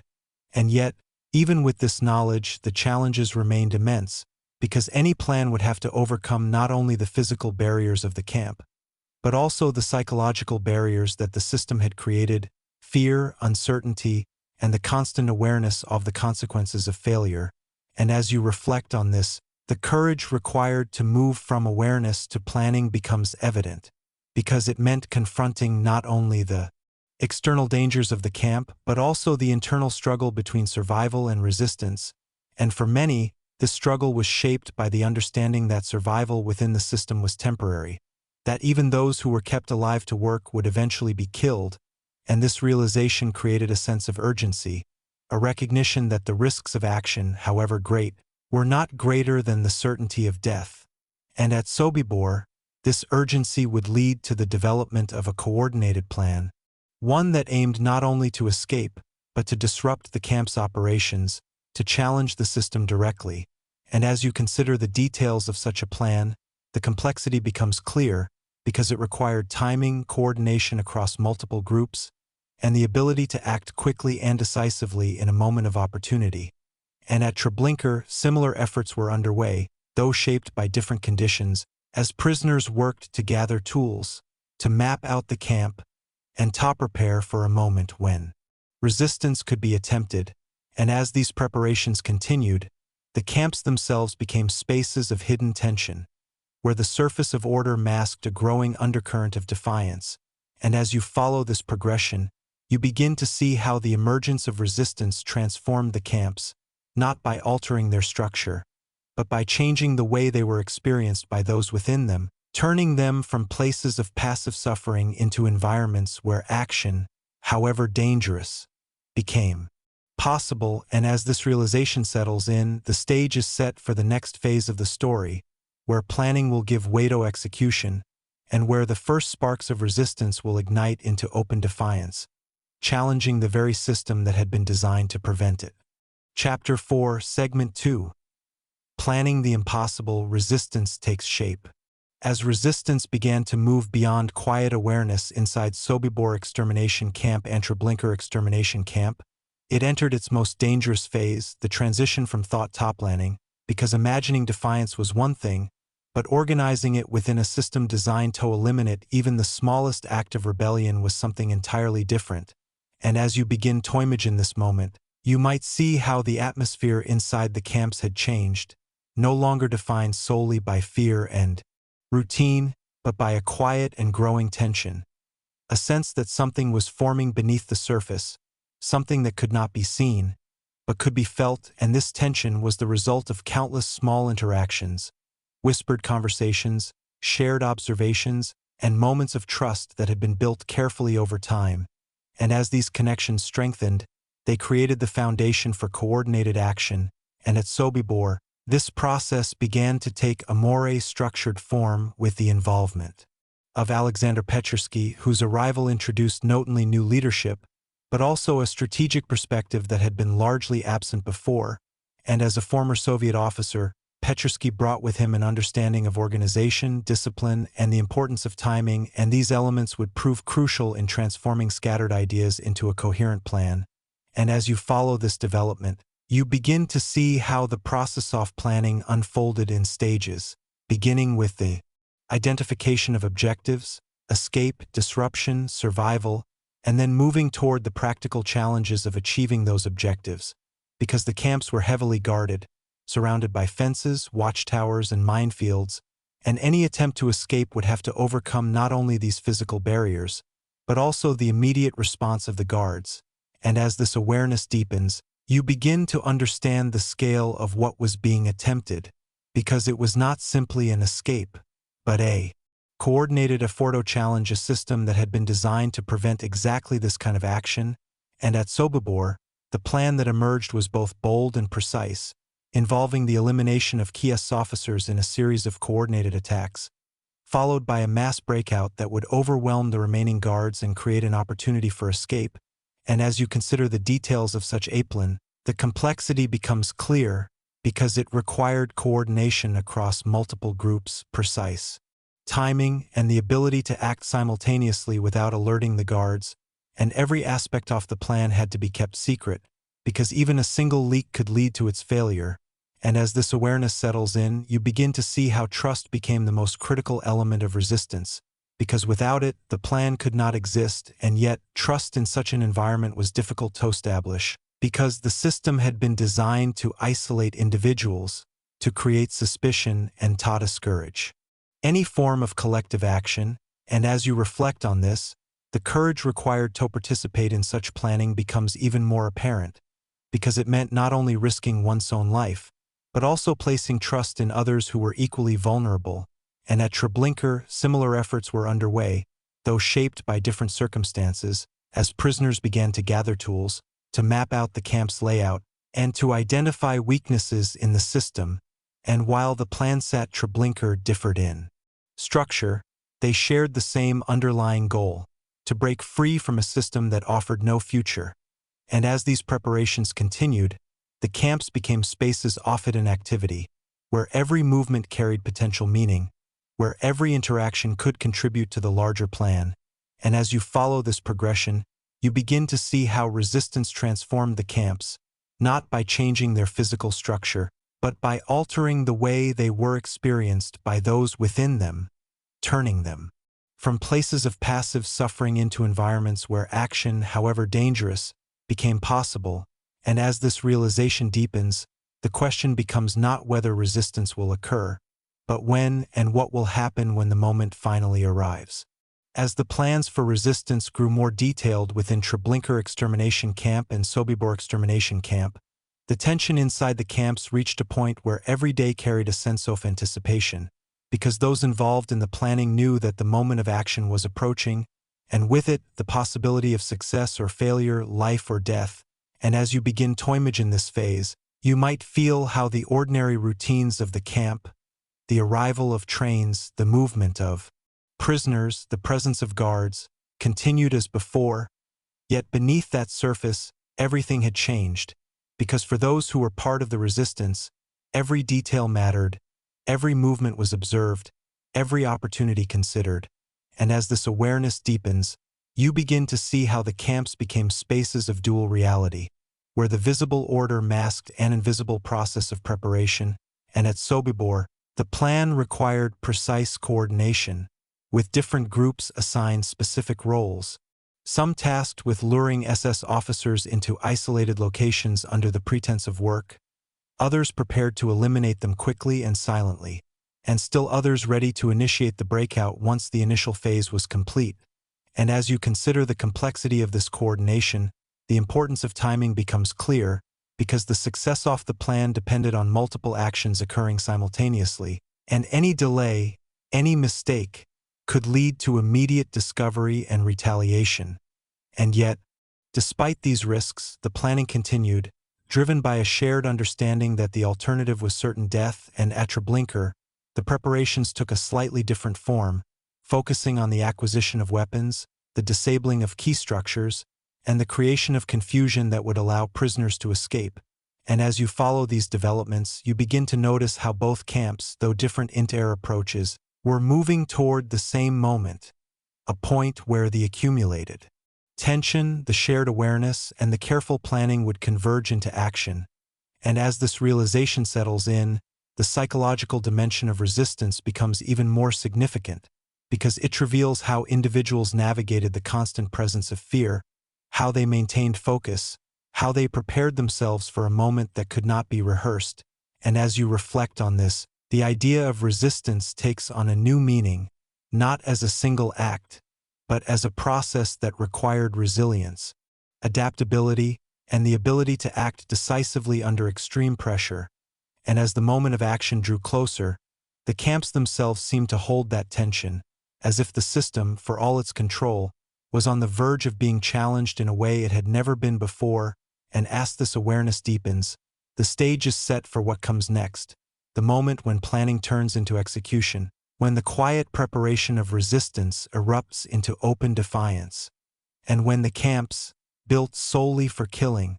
are forced to confront the very thing they were designed to prevent. Chapter 4, Segment 3. The point of no return when resistance becomes action. By the time the plans inside Sobibor extermination camp and Treblinka extermination camp had reached their final stages, the atmosphere within the camps had transformed into something almost unrecognizable, because beneath the rigid structure of routine and control, a silent countdown had begun, a moment approaching that would break the cycle that had defined life within these camps for so long. And as you begin to imagine this moment, you might see how everything appeared unchanged on the surface. The guards continued their patrols, the trains continued to arrive, the routines continued to unfold with the same precision as before, and yet for those involved in the resistance, every passing hour carried a different weight, a growing awareness that the time for planning was ending, and that the moment for action was approaching. And as this realization settled in, the psychological tension intensified, because the decision to act was not simply a strategic one, but a deeply personal one. Each individual involved had to confront the reality of what they were about to do, the risks they were taking, and the consequences that would follow. And for many, this decision was shaped by a single, undeniable truth, that the system offered no future, that survival within it was temporary, and that action, however dangerous, was the only path that offered even the smallest chance of change. And as you reflect on this, the idea of resistance takes on a different meaning, no longer abstract, no longer distant, but immediate and unavoidable. And at Sobibor, the plan that had been developed with such care and precision now stood on the edge of execution, with roles assigned, timing established, and every detail considered, and the strategy relied on a series of coordinated actions, the silent elimination of key SS officers, carried out in different locations across the camp, followed by a mass uprising that would overwhelm the remaining guards and create an opportunity for escape. And as you begin to visualize this sequence, the complexity becomes clear, because it required not only precision, but also the ability to maintain the illusion of normalcy until the very last moment, to ensure that the guards remained unaware of what was about to happen. And this meant that even as the plan moved toward execution, the prisoners had to continue their routines, to behave as expected, to conceal their intentions completely. And as this awareness deepens, you begin to see how the final moments before action were defined by a fragile balance, a tension between what was visible and what was hidden, between the order imposed by the system and the defiance that was about to break it. And at Treblinka, a similar moment was approaching, though shaped by different circumstances, as prisoners prepared to ignite their own uprising, focusing on creating chaos, seizing weapons, and breaking through the camp's defenses. And as you follow these parallel developments, the camps themselves begin to feel like spaces on the edge of transformation, where the accumulated tension of months of planning is about to be released. And as this realization settles in, the significance of this moment becomes clear, because it represents a turning point, the point at which resistance moves from possibility to reality, from preparation to action. And as the final hours pass, the question is no longer whether the system can be challenged, but what will happen when that challenge begins. When the moment of action finally arrived inside Sobibor extermination camp and Treblinka extermination camp, it did not unfold as a single, unified event, but as a series of rapid, interconnected actions, each one building on the last, creating a chain reaction that would disrupt the system in ways it had not been designed to withstand. And as you begin to imagine this moment, you might see how the first steps were carried out quietly, almost invisibly, as planned, with prisoners luring SS officers into isolated areas under the pretense of work and then eliminating them swiftly before any alarm could be raised. And these initial actions were critical because they removed key figures of control, creating a temporary imbalance in the system. And as this imbalance spread, the next phase began, the shift from secrecy to open defiance, and at Sobibor, this transition was marked by the eruption of chaos, as prisoners began to move collectively, breaking through barriers, confronting guards, and heading toward the camp's perimeter in an attempt to escape. And as this scene unfolds, the controlled environment of the camp dissolves into something entirely different, a space filled with movement, noise, and urgency, where the routines that had once defined every moment are replaced by a struggle for survival. And at Treblinka, a similar transformation occurred,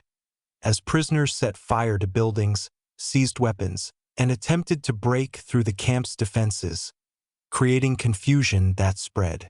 rapidly, disrupting the system's ability to respond. And as you follow these events, the scale of the uprising becomes clear, because it was not limited to a single group or a single action, but involved hundreds of individuals acting simultaneously, each contributing to the overall effort to escape and to challenge the system. And yet, despite the coordination and the courage involved, the outcome was uncertain from the very beginning, because the camps were still heavily guarded, the perimeter still fortified, and the response from the remaining guards was immediate and violent. And as this awareness settles in, the reality of the situation becomes clear, that while the uprising represented a profound act of resistance, it also carried immense risk, and not all who participated would survive. And as you reflect on this, the significance of the uprising extends beyond its immediate outcome, because it demonstrated that the system, for all its efficiency and control, was not invulnerable, that it could be challenged, disrupted, and resisted, even in the most extreme conditions. And as the events of this moment continue to unfold, the story moves into its next phase, one that will explore the aftermath of these uprisings, the consequences for those who survived, and the impact that these acts of resistance would have on the understanding of these camps and their place in history. Chapter 5, Segment 1. Chaos and Escape, the Breakout begins. In the immediate aftermath of the uprisings at Sobibor Extermination Camp and Treblinka Extermination Camp, the carefully controlled order that had defined these camps for so long collapsed into chaos, a sudden and violent rupture in a system that had been designed to prevent exactly this kind of breakdown. And as you begin to imagine this moment, you might see how the structured routines, the rigid control, and the calculated efficiency of the camps were replaced, almost instantly, by confusion, noise, and movement, as prisoners who had been confined within a system of absolute control now surged forward with a single objective: to escape. And this transition from order to chaos was not gradual. It was immediate, triggered by the coordinated actions that had removed key figures of control and disrupted the system's ability to respond. And as the first alarms were raised, the guards who remained attempted to regain control, but the scale of the uprising, combined with the speed at which it unfolded, created a situation that was difficult to contain. And as you follow this sequence, you begin to see how the camps themselves, which had been designed to channel movement in controlled ways, now became obstacles and pathways at the same time, with prisoners navigating fences, barriers, and structures in a desperate attempt to reach the perimeter. And at Sobibor, the breakout took the form of a mass escape, with hundreds of prisoners rushing toward the outer boundaries of the camp, cutting through fences, crossing open ground, and attempting to reach the surrounding forest, which represented both danger and the possibility of survival. And as you visualize this scene, the intensity becomes clear, because it was not simply an escape, but a race against time, against the guards, and against the physical barriers that stood between the prisoners and freedom. And at Treblinka, a similar scene unfolded, though marked by additional elements of destruction, as prisoners set fire to buildings, creating smoke and confusion that further disrupted the camp's operations. And as the flames spread, the visual landscape of the camp changed, transforming from a place of controlled order into one of visible collapse. And this collapse, though chaotic, created opportunities, moments where the system's control weakened just enough for individuals to break through. And as you continue to follow this sequence, you begin to notice how the experience of escape varied from one individual to another, because while some were able to reach the perimeter quickly, others were slowed by obstacles, by injuries, or by the sheer density of movement. And as the guards began to respond with gunfire, the danger intensified, turning the open spaces of the camp into zones of immediate risk. And yet, despite these dangers, the movement continued, driven by a shared understanding that this moment, however brief, represented the only chance for survival.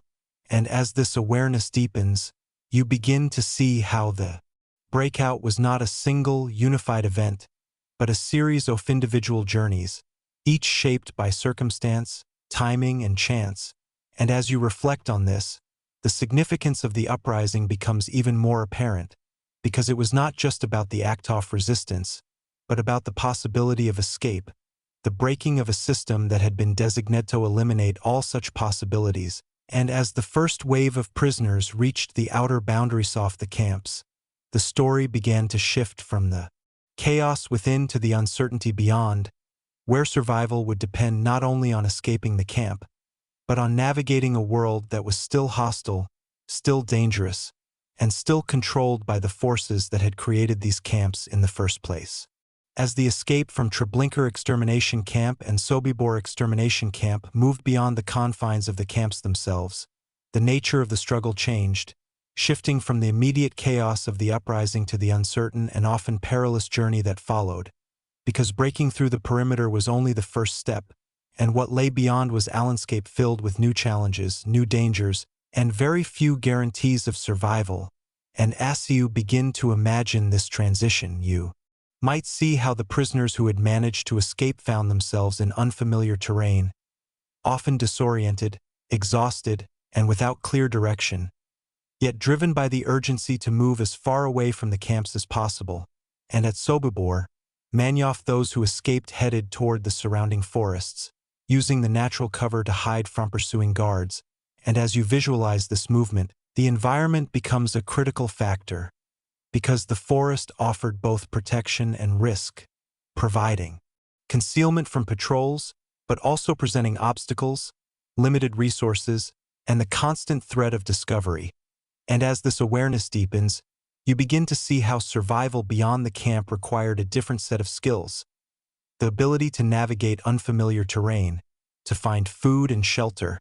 and to avoid detection in an area where the presence of escaped prisoners would quickly become known. And at Treblinka, similar challenges emerged, as those who escaped spread out across the surrounding countryside, some attempting to reach nearby villages, others seeking refuge in forests or remote areas. And as you follow these journeys, you begin to notice how the experience of escape was shaped by a combination of factors: chance encounters, the willingness of others to provide assistance or betrayal, and the ability to remain hidden. And as the guards organized search parties to recapture those who had escaped, the danger remained constant, turning the landscape beyond the camps into an extension of the struggle that had begun within them. And yet, despite these challenges, some individuals managed to survive, to evade capture, and to carry with them the knowledge of what had happened inside the camps. And as you reflect on this, the significance of their survival becomes clear, because they would become witnesses, individuals whose testimonies would reveal the reality of Treblinka and Sobibor to the outside world, ensuring that the attempt to erase these camps would not succeed completely. And as this realization settles in, the story begins to move toward its next phase, one that will explore the aftermath of the uprisings, the fate of those who escaped, and the response of the Nazi regime to these acts of resistance, revealing how the system adapted, reacted, and ultimately attempted to regain control in the face of a challenge it had not anticipated. Chapter 5, Segment 2: The Hunt Beyond the Fence, Survival Against the Odds. Once the prisoners had broken free from the confines of Sobibor Extermination Camp and Treblinka Extermination Camp, The nature of their struggle changed instantly, because escape did not mean safety.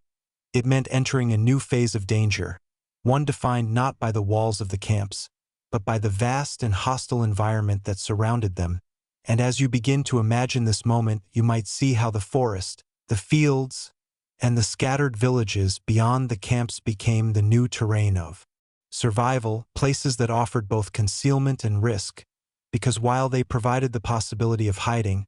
they also exposed the escaped prisoners to new threats, patrols, informants, and the constant fear of being discovered. And as the initial chaos of the uprising gave way to the reality of escape, the prisoners who had managed to break through the perimeter found themselves in a state of urgency, moving quickly, often without a clear destination, driven by the instinct to put as much distance as possible between themselves and the camps. And as this awareness deepens, you begin to see how disorientation became a defining factor, because many of those who escaped had no knowledge of the surrounding area, no maps, no supplies, and no certainty of where to go. And yet, despite these limitations, they moved forward, guided by fragments of information, by the direction of the sun, by the sound of distant activity,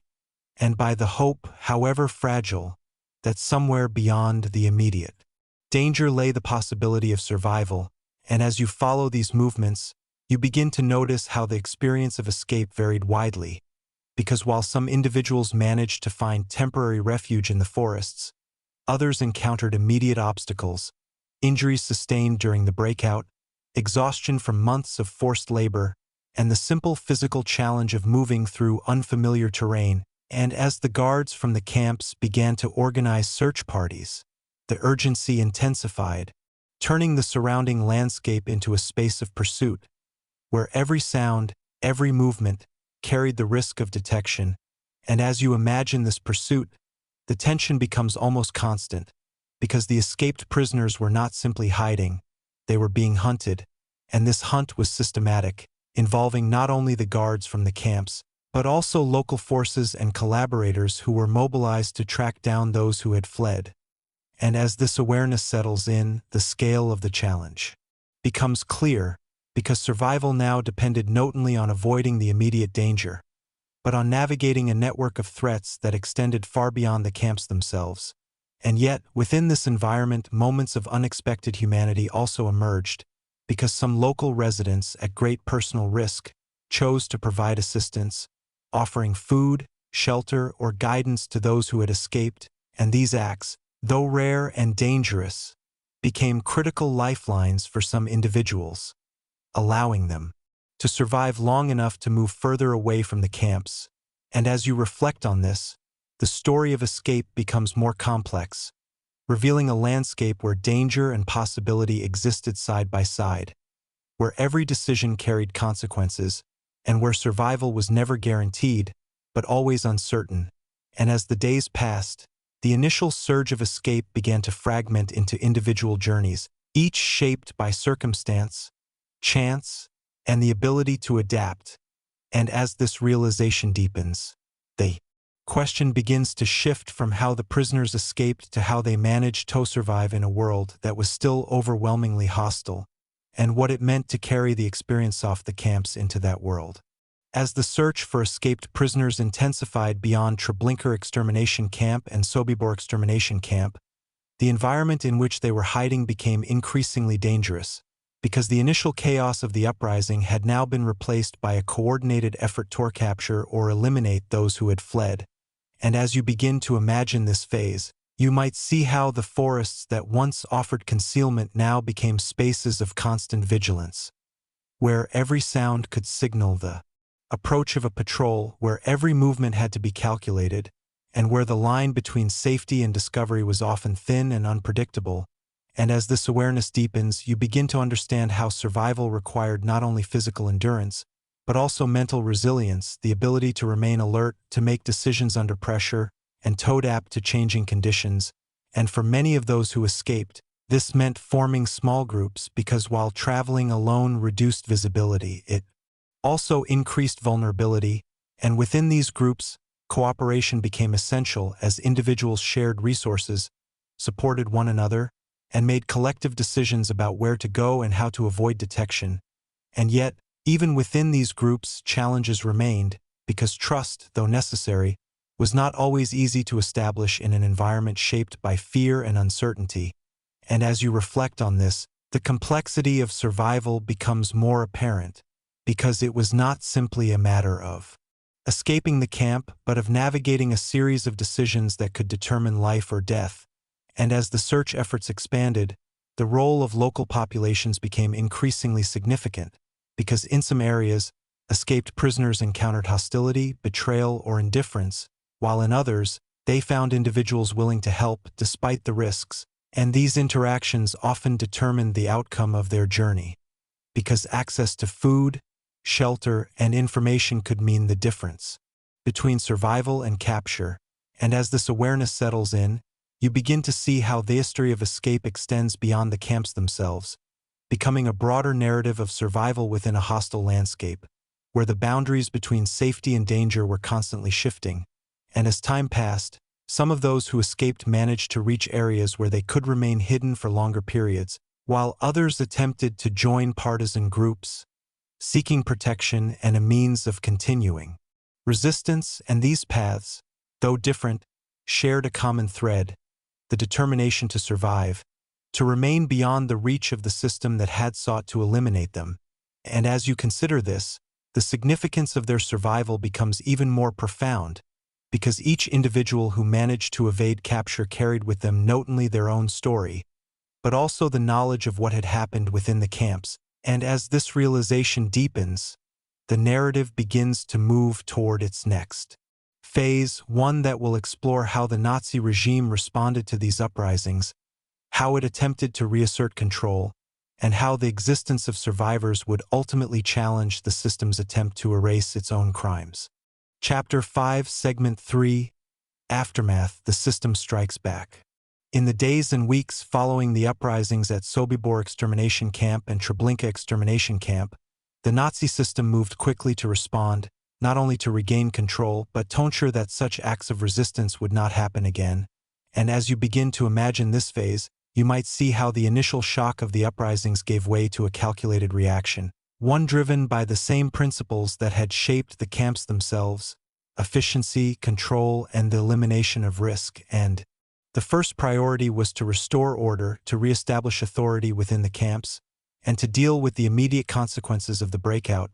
And this meant identifying those who had participated in the resistance, punishing those who remained, and sending a clear message that defiance would be met with severe consequences. And as this awareness deepens, you begin to see how the camps, which had briefly transformed into spaces of chaos and possibility, were forced back into a state of control,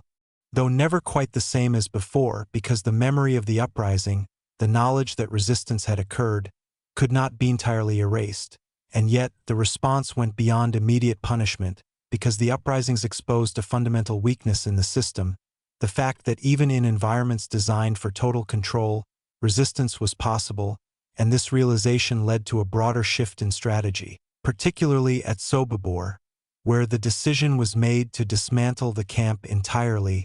to remove the site as a functioning extermination center, and to erase as much evidence as possible of what had taken place there. And as you reflect on this decision, it becomes clear that the uprising had a direct impact on the fate of the camp, because it demonstrated that its continued operation carried risks that the system was no longer willing to accept. And as the dismantling process began, the structures of the camp were destroyed, the land was cleared, and efforts were made to conceal its existence, creating the illusion that nothing had ever been there. And at Treblinka, a similar process had already begun, as the camp was dismantled and transformed into a site that no longer resembled its original function. And as this awareness settles in, you begin to see how the responsido the uprisings was not only about control, but about erasure, about removing both the physical evidence and the possibility of further resistance. And yet, despite these efforts, the impact of the uprisings could not be fully contained, because the existence of survivors, of individuals who had escaped and carried with them the knowledge of what had happened, ensured that the story of these camps would not disappear completely. And as you consider this, the aftermath of the uprisings reveals a system that, while still powerful, had been challenged in a way that altered its course, forcing it to adapt, to conceal, and to confront the limits of its own control.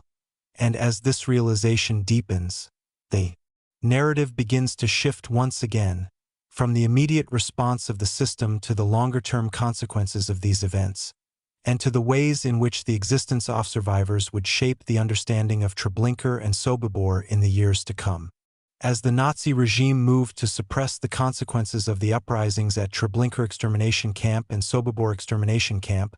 another process unfolded alongside the destruction of the camps themselves, one that was equally important to the system's objectives, and that was the effort to control the narrative, to ensure that what had happened within these camps would remain hidden, or at least minimized, in the broader context of the war. And as you begin to imagine this phase, you might see how the dismantling of the camps was accompanied by the destruction of records, the elimination of witnesses where possible, and the transformation of the sites into landscapes that bore no visible trace of their past. And this effort to erase was not simply about avoiding accountability, but about maintaining the illusion that such places had never existed, that the scale of what had occurred could be concealed within the chaos of the war. And yet, despite these efforts, the existence of those who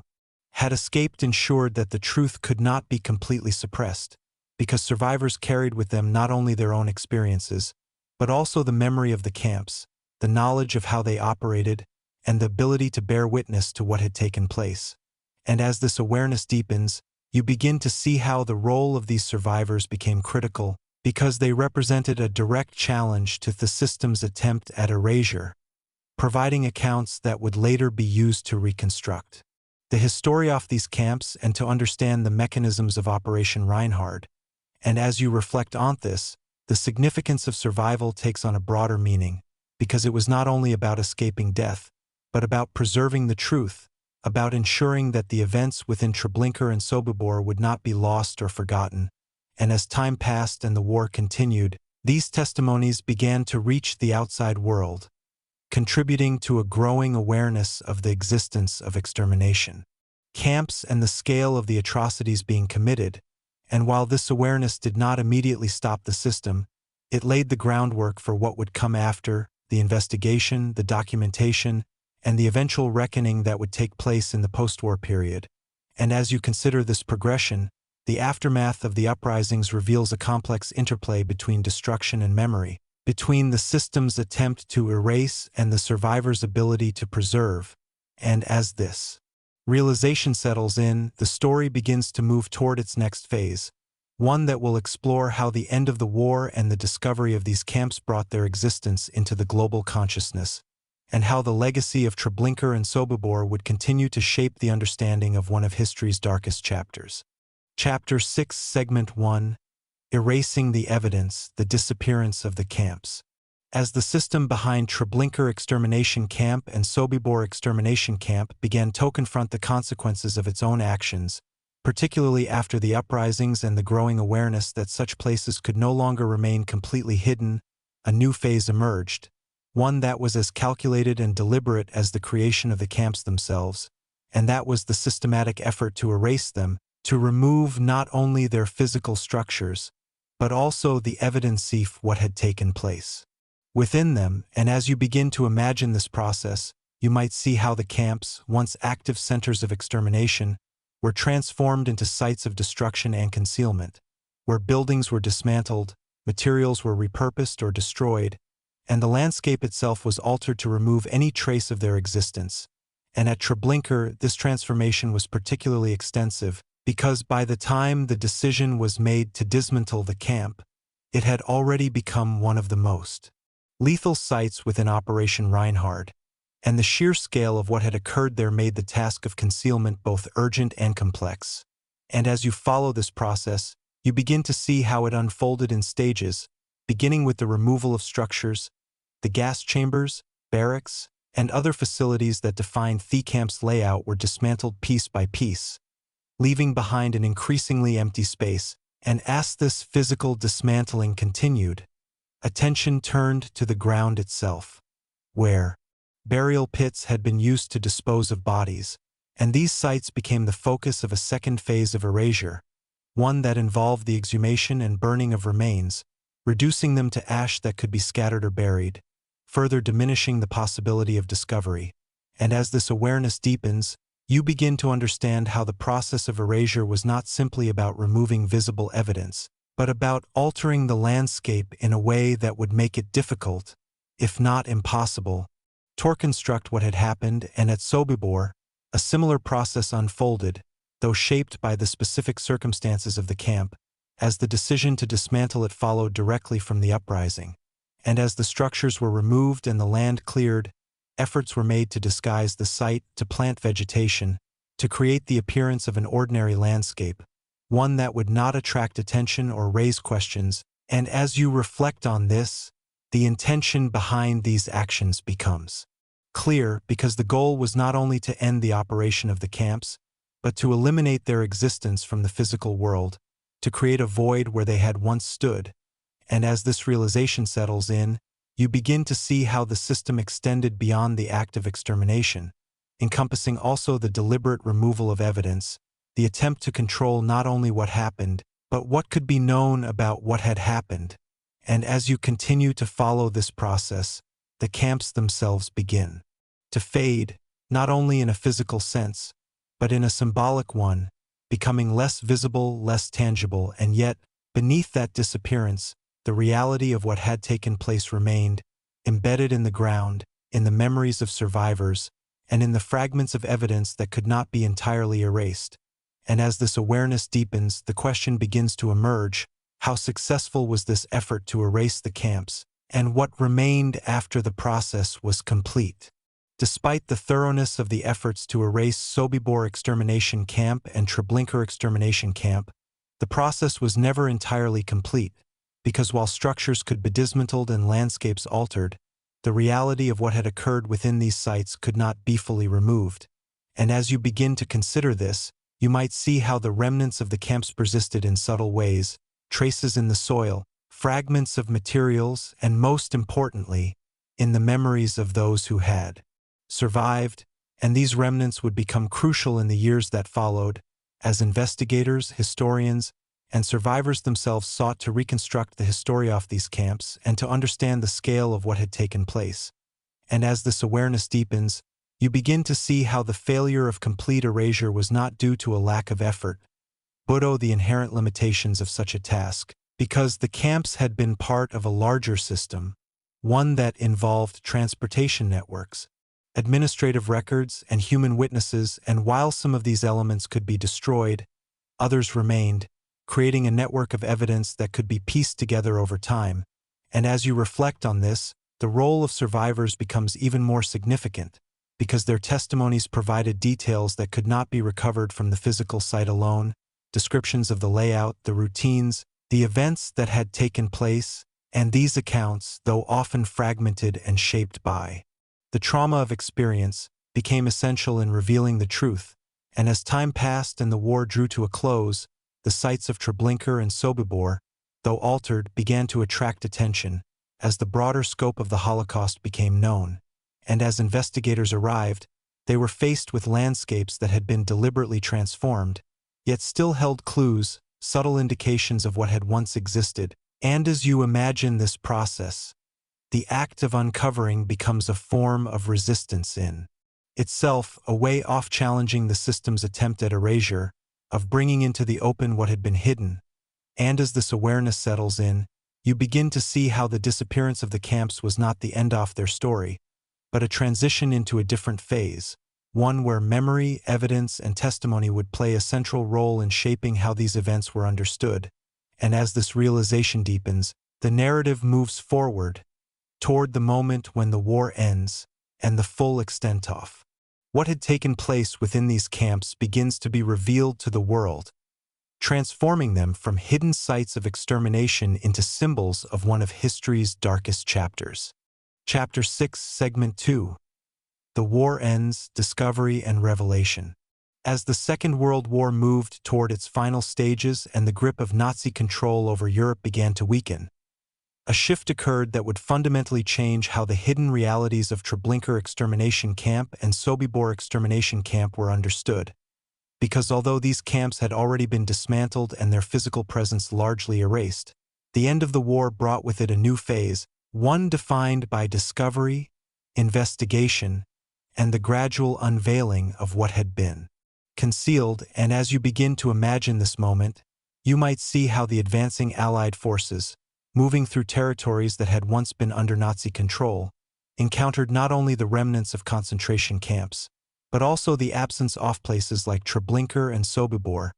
sites that had been deliberately transformed to appear ordinary, and this absence itself became a point of curiosity, because as reports of mass extermination began to circulate, the question of where and how these events had taken place demanded answers, and as this awareness deepens, you begin to see how the process of discovery was not immediate, not a single moment of revelation, but a gradual accumulation of evidence, testimonies, and investigations that, piece by piece, reconstructed the reality of these camps. And at the center of this process were the survivors, individuals who had escaped during the uprisings or had otherwise managed to survive, and whose accounts provided the first detailed descriptions of what had occurred. And as you reflect on their role, it becomes clear that without these testimonies, the understanding of Treblinka and Sobibor would have been far more limited, because the physical sites themselves offered only fragments of evidence, traces that required interpretation and context. And as investigators began to gather information, interviewing survivors, examining records, and studying the remnants of the camps, a clearer picture began to emerge, one that revealed not only the existence of these sites, but the scale and nature of their operations. And as this awareness settles in, you begin to understand how the process of revelation was both challenging and essential, because it required confronting the reality of events that had been deliberately hidden, events that were difficult to comprehend not only in their scale, but in their intent. And as the details of Operation Reinhard became more widely known, the role of Treblinka and Sobibor within that operation became clearer, revealing them as central components of a system that had been designed for mass extermination. And as you follow this progression, the narrative shifts from one of concealment to one of exposure, from hidden actions to documented history, and this shift carries with it a profound impact, because it transforms these camps from isolated, secret sites into symbols of a broader reality, one that would come to define the understanding of the Holocaust. And as this realization deepens, the process of discovery becomes not only an act of investigation, but also an act of acknowledgement, a recognition of what had taken place and of the need to preserve that knowledge. And as you continue to follow this unfolding, the question begins to emerge: how would this newly revealed information be received, understood, and remembered in the years that followed? As the realities of Sobibor extermination camp and Treblinka extermination camp became more widely known in the aftermath of the war, the process of understanding these camps moved beyond discovery and into the realm of documentation, interpretation, and justice, because the revelations that emerged from survivor testimonies, investigations, and the limited physical evidence that remained demanded a response, both in terms of historical record and in terms of accountability. And as you begin to imagine this phase, you might see how the world, still grappling with the immediate consequences of the war, was confronted with information that challenged existing perceptions, because the idea of camps built solely for extermination, operating with such efficiency and secrecy, required a level of comprehension that was difficult to achieve. And yet, as more evidence was gathered, as more testimonies were shared, the reality became undeniable. And this reality began to shape the way the Holocaust was understood, highlighting the role of extermination camps as central to the system of genocide. And as this awareness deepens, you begin to see how the documentation of these camps involved not only the collection of facts, but also the interpretation of those facts, the effort to reconstruct events, to understand how the camps operated, and to place them within the broader context of Nazi policies and actions. And as investigators worked to piece together this history, they faced significant challenges: the lack of complete records, the deliberate destruction of evidence, and the passage of time, all of which made the process complex and often incomplete. And yet, despite these challenges, a detailed understanding began to emerge, one that was supported by multiple sources, survivor accounts, captured documents, and the remnants of the camps themselves, and as you reflect on this, the importance of this process becomes clear, because it transformed the events at Treblinka and Sobibor from isolated testimonies into documented history, providing a foundation for further study, education, and remembrance, and alongside this process, efforts were made to bring those responsible to justice through trials and investigations that sought to hold individuals accountable for their roles in the operation of these camps. And while not all perpetrators were identified or prosecuted, these efforts represented an attempt to confront the reality of what had occurred, to acknowledge the crimes, and to establish a record that would stand against denial or distortion. And as this awareness settles in, you begin to see how the post-war period marked a transition from secrecy to visibility, from concealment to acknowledgement, and as the story of Treblinka and Sobibor became part of the broader narrative of the Holocaust, their significance grew not only as sites of immense tragedy, but as examples of how systems of control, ideology, and organization could be used to carry out acts of unimaginable scale. And as this realization deepens, the narrative moves forward toward the question of memory, of how these events would be remembered, commemorated, and understood by future generations, ensuring that the attempt to erase them would not succeed. Chapter 6, Segment 3, Memory Against Erasure,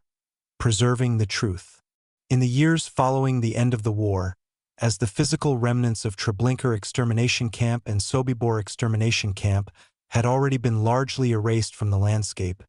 another struggle began to take shape, one that would determine how these camps would be understood, remembered, and preserved within history. And that struggle was not fought with weapons or within the confines of the camps themselves, but through memory, testimony, and the effort to ensure that what had happened would not be lost or forgotten. And as you begin to imagine this phase, you might see how the absence of physical evidence created a challenge, because unlike other sites that remained intact or partially preserved, Treblinka and Sobibor existed primarily in fragments, in the memories of survivors, in scattered documents, and in the subtle traces that remained beneath the surface of the ground. And as this awareness deepens, you begin to understand how memory itself became a form of resistance, a way of countering the deliberate attempt to erase these camps from existence. And at the center of this effort were the survivors, individuals who had escaped during the uprisings or had otherwise lived through the system, and whose testimonies provided the most direct and personal accounts of what had taken place. And as you reflect on their role, it becomes clear that their voices carried a weight that extended beyond their own experiences, because they spoke not only for themselves, but for the countless individuals who had not survived. And as these testimonies were recorded, shared, and studied, they began to form a collective narrative, one that reconstructed the reality of the camps in detail, describing their layout, their operations, and the events that had unfolded within them. And as this process continued, historians, investigators, and researchers worked to corroborate these accounts, to connect them with existing records, and to build a comprehensive understanding of how Operation Reinhard had functioned. And as you consider this, the importance of documentation becomes clear, because it transformed individual memories into a structured history, one that could be preserved, studied, and passed on. And yet, this process was not without challenges, because memory itself is complex, shaped by trauma, by time, and by the difficulty of articulating experiences that are often beyond ordinary comprehension. And as you reflect on this, you begin to see how the act of remembering was both necessary and difficult, requiring survivors to revisit moments of profound suffering in order to ensure that those moments would not disappear. And as this awareness settles in, the preservation of Treblinka and Sobibor becomes more than an academic exercise. It becomes a moral responsibility, a commitment to acknowledging what had happened and to preventing its erasure. And as this realization deepens, the question begins to shift from how these camps were destroyed to how they would be remembered, and what role that memory would play in shaping the understanding of history. As the effort to preserve the memory of Sobibor extermination camp and Treblinka extermination camp continued to develop, It expanded beyond the testimonies of survivors and the work of historians into a broader cultural and historical movement, one that sought to ensure that these sites, though physically altered, would remain present in the collective consciousness. And as you begin to imagine this process, you might see how memorials, commemorations, and educational initiatives began to take shape, each one contributing to the preservation of these camps in different ways. And at the locations where the camps had once stood, efforts were made to mark the sites, to create spaces of remembrance that acknowledged the events that had taken place there. And these memorials often took the form of symbolic representations, because the original structures no longer existed, and as you reflect on this, you begin to see how the absence of physical remnants influenced the way these sites were commemorated, requiring a different approach, one that relied on symbolism, on abstraction, and on the power of memory to convey meaning. And as this awareness deepens, you begin to understand how the process of remembrance extended beyond the physical sites themselves, becoming part of a larger narrative about the Holocaust, one that included education, literature, and public discourse. And as these elements developed, the story of Treblinka and Sobibor became integrated into a broader understanding of history, serving as examples of the extreme consequences of ideology, dehumanization, and systematic violence. And as you consider this, the role of memory becomes even more significant, because it not only preserves the past, but also shapes the way that past is interpreted and understood in the present. And yet, this process is not static, because memory evolves over time, influenced by new research, new perspectives, and the ongoing effort to engage with history in meaningful ways. And as you reflect on this, you begin to see how the preservation of these camps is an ongoing process, one that requires continuous attention, reflection, and commitment. And as this realization settles in, the narrative moves toward its next phase, one that will explore the legacy of Treblinka and Sobibor, how their history has influenced the understanding of the Holocaust, and how their memory continues to resonate in the present, ensuring that the attempt to erase them has ultimately failed. Chapter 7, Segment 1, Legacy of Darkness, Understanding Their Impact. As the years passed and the events that unfolded within Treblinka Extermination Camp and Sobibor Extermination Camp became more widely understood, the focus of their story began to shift from the immediate realities of their operation and destruction to the lasting impact they would have on history, memory, and the way the Holocaust itself was interpreted. And this shift was not immediate, because the scale of what had occurred required time, reflection, and the gradual accumulation of knowledge. And as you begin to imagine this transition, you might see how the camps, once hidden and deliberately erased, began to reemerge within historical discourse as central examples of a system that had been designed for extermination. And this recognition carried with it a profound significance, because it highlighted a distinction that set Treblinka and Sobibor apart from other camps, the fact that they had been built solely for killing, without the dual function of labor that characterized many other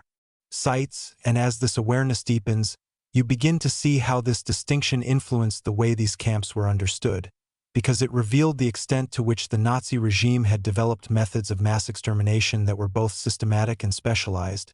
And as historians and scholars worked to reconstruct the events of Operation Reinhard,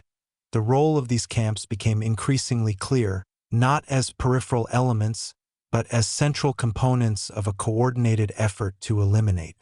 entire populations. And as you reflect on this, the impact of Treblinka and Sobibor extends beyond their physical existence, shaping the broader understanding of how genocide can be organized, implemented, and concealed. And this understanding carries implications that reach far beyond the historical context in which these camps existed,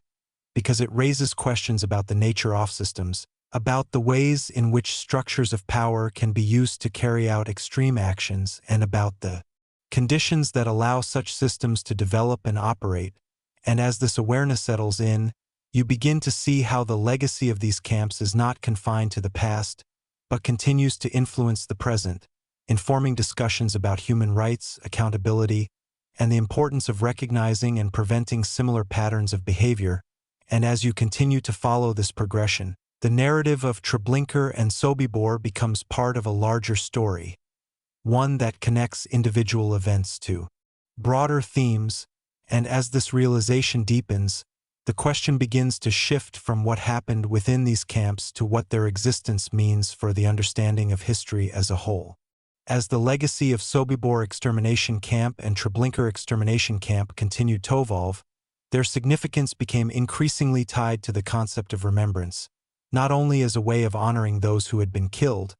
but as a means of ensuring that the events that had taken place would remain part of collective memory. And as you begin to imagine this phase, you might see how the process of remembrance took many forms, from the creation of memorials at sites of the camps to the inclusion of their history in educational curricula, and each of these efforts contributed to a broader understanding of the Holocaust, one that emphasized not only the scale of the atrocities, but also the mechanisms that made them possible. And as this awareness deepens, you begin to see how the stories of these camps have been preserved and communicated across generations through books, documentaries, and public discourse, each adding to the collective understanding of what occurred. And as you reflect on this, the role of storytelling becomes particularly important because it provides a way to convey experiences that are otherwise difficult to comprehend, to translate historical events into narratives that can be understood, remembered, and engaged with. And yet, this process is not without its challenges, because it requires balancing the need to convey the reality of what happened with the responsibility to do so in a way that respects the experiences of those who lived through it. And, as you consider this, the importance of accuracy, sensitivity, and context becomes clear, because the way these stories are told shapes the way they are understood. And as this realization settles in, you begin to see how the legacy of Treblinka and Sobibor is not fixed, but continually evolving, influenced by new research, new perspectives, and the ongoing effort to engage with history in meaningful ways. And as this awareness deepens, the narrative moves forward toward an exploration of how these camps have been represented in culture and media, and how those representations have contributed to the broader understanding of their significance, ensuring that their history remains present and relevant in the world today. Chapter 7, Segment 2, Representation: How the World Sees These Camps. As the legacy of Treblinka extermination camp and Sobibor extermination camp continued to shape historical understanding, another dimension began to emerge, one that extended beyond documentation and memory into the realm of representation. The ways in which these camps would be portrayed, interpreted, and communicated to a wider audience through media, education, and cultural narratives. And this process was both necessary and complex, because the nature of what had occurred within these camps presented a challenge: how to convey events that were not only vast in scale, but also deeply disturbing in their intent. And as you begin to imagine this phase, you might see how early representations were shaped primarily by survivor testimonies, written accounts, and historical investigations, which provided the foundation for understanding. And as these sources were translated into books, documentaries, and educational materials, they began to reach a broader audience, introducing the story of these camps to people who had no direct connection to the events. And as this awareness deepens, you begin to see how the process of representation involves choices, what details to include, what perspectives to emphasize, and how to balance the need for accuracy with the need to make the story accessible. And as you reflect on this, the role of historians, filmmakers, and educators becomes central, because they act as intermediaries between the past and the present, shaping the way these events are understood and remembered. And as the story of Operation Reinhard became more widely known, the representation of Treblinka and Sobibor began to evolve, moving from isolated accounts to more comprehensive narratives that placed these camps within the broader context of the Holocaust. And as this awareness settles in, you begin to see how representation is not static but changes over time, influenced by new research, new perspectives, and the ongoing effort to engage with history in meaningful ways. And yet, this process also raises important questions, because the way these camps are represented can influence how they are perceived, understood, and remembered. And as you consider this, the challenge becomes clear: to present the reality of these camps in a way that is both accurate and respectful, without simplifying or distorting the events. And as this realization deepens, you begin to see how representation becomes a form of responsibility, a commitment to preserving the truth while making it accessible to those who did not experience it directly, and as you continue to follow this progression, the narrative begins to explore how these representations have shaped public understanding, and how they have contributed to the ongoing effort to ensure that the history of Treblinka and Sobibor remains present in the collective consciousness. As representations of Sobibor extermination camp and Treblinka extermination camp expanded across different forms of media, including documentaries, films, literature, and educational programs, the influence of these portrayals began to extend beyond academic or historical circles into the broader cultural understanding of the Holocaust, shaping how people around the world perceive these events and their significance. And as you begin to imagine this impact, you might see how each representation, whether a detailed historical study or a cinematic depiction, contributed to a larger narrative, one that sought to make sense of what had happened and to communicate its importance to future generations. And as this awareness deepens, you begin to notice how different forms of representation approach the subject in different ways, some focusing on the factual reconstruction of events, others emphasizing personal stories and emotional experiences, and still others exploring the broader implications of these camps within the context of history and human behavior. And as you reflect on this diversity, it becomes clear that no single representation can fully capture the complexity of Treblinka and Sobibor, because their history encompasses multiple perspectives, experiences, and layers of meaning, and yet each representation adds to the overall understanding, contributing to a more comprehensive picture. And as this realization settles in, you begin to see how the cumulative effect of these portrayals has been to bring the story of these camps into the global consciousness, ensuring that they are not forgotten. And yet, this process also involves challenges because representation can sometimes lead to simplification, to the reduction of complex events into more easily digestible narratives. And as you consider this, the importance of critical engagement becomes evident, the need to approach these representations with an awareness of their limitations and to seek out multiple perspectives in order to gain a fuller understanding. And as this awareness deepens, you begin to see how the role of education becomes central, because it provides the framework within which these representations are interpreted,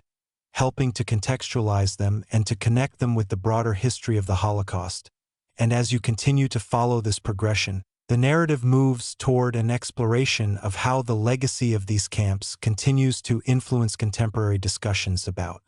memory, responsibility, and the importance of preserving historical truth, ensuring that the story of Treblinka and Sobibor remains relevant in the present as well as the past. Chapter 7, Segment 3, The Meaning of Memory, Why These Camps Still Matter. As the story of Treblinka extermination camp and Sobibor extermination camp continues to be told, studied, and remembered, their significance extends far beyond the historical events themselves, because what these camps represent is not only a record of what happened, but a deeper understanding of how such events became possible, and why remembering them remains essential. And as you begin to reflect on this, you might see how memory functions not simply as a recollection of the past, but as a way of connecting that past to the present, creating a link between events that occurred decades ago and the world that exists today. And as this awareness deepens, you begin to see how the existence of these camps challenges assumptions about human behavior, about the limits of systems, and about the conditions under which individuals and institutions can participate in acts of extreme violence. And this challenge is not abstract, but grounded in the detailed history that has been reconstructed through testimony, documentation, and research, revealing how the camps operated,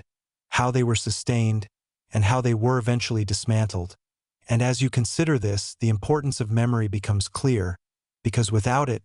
these events risk becoming distant, disconnected, and ultimately misunderstood.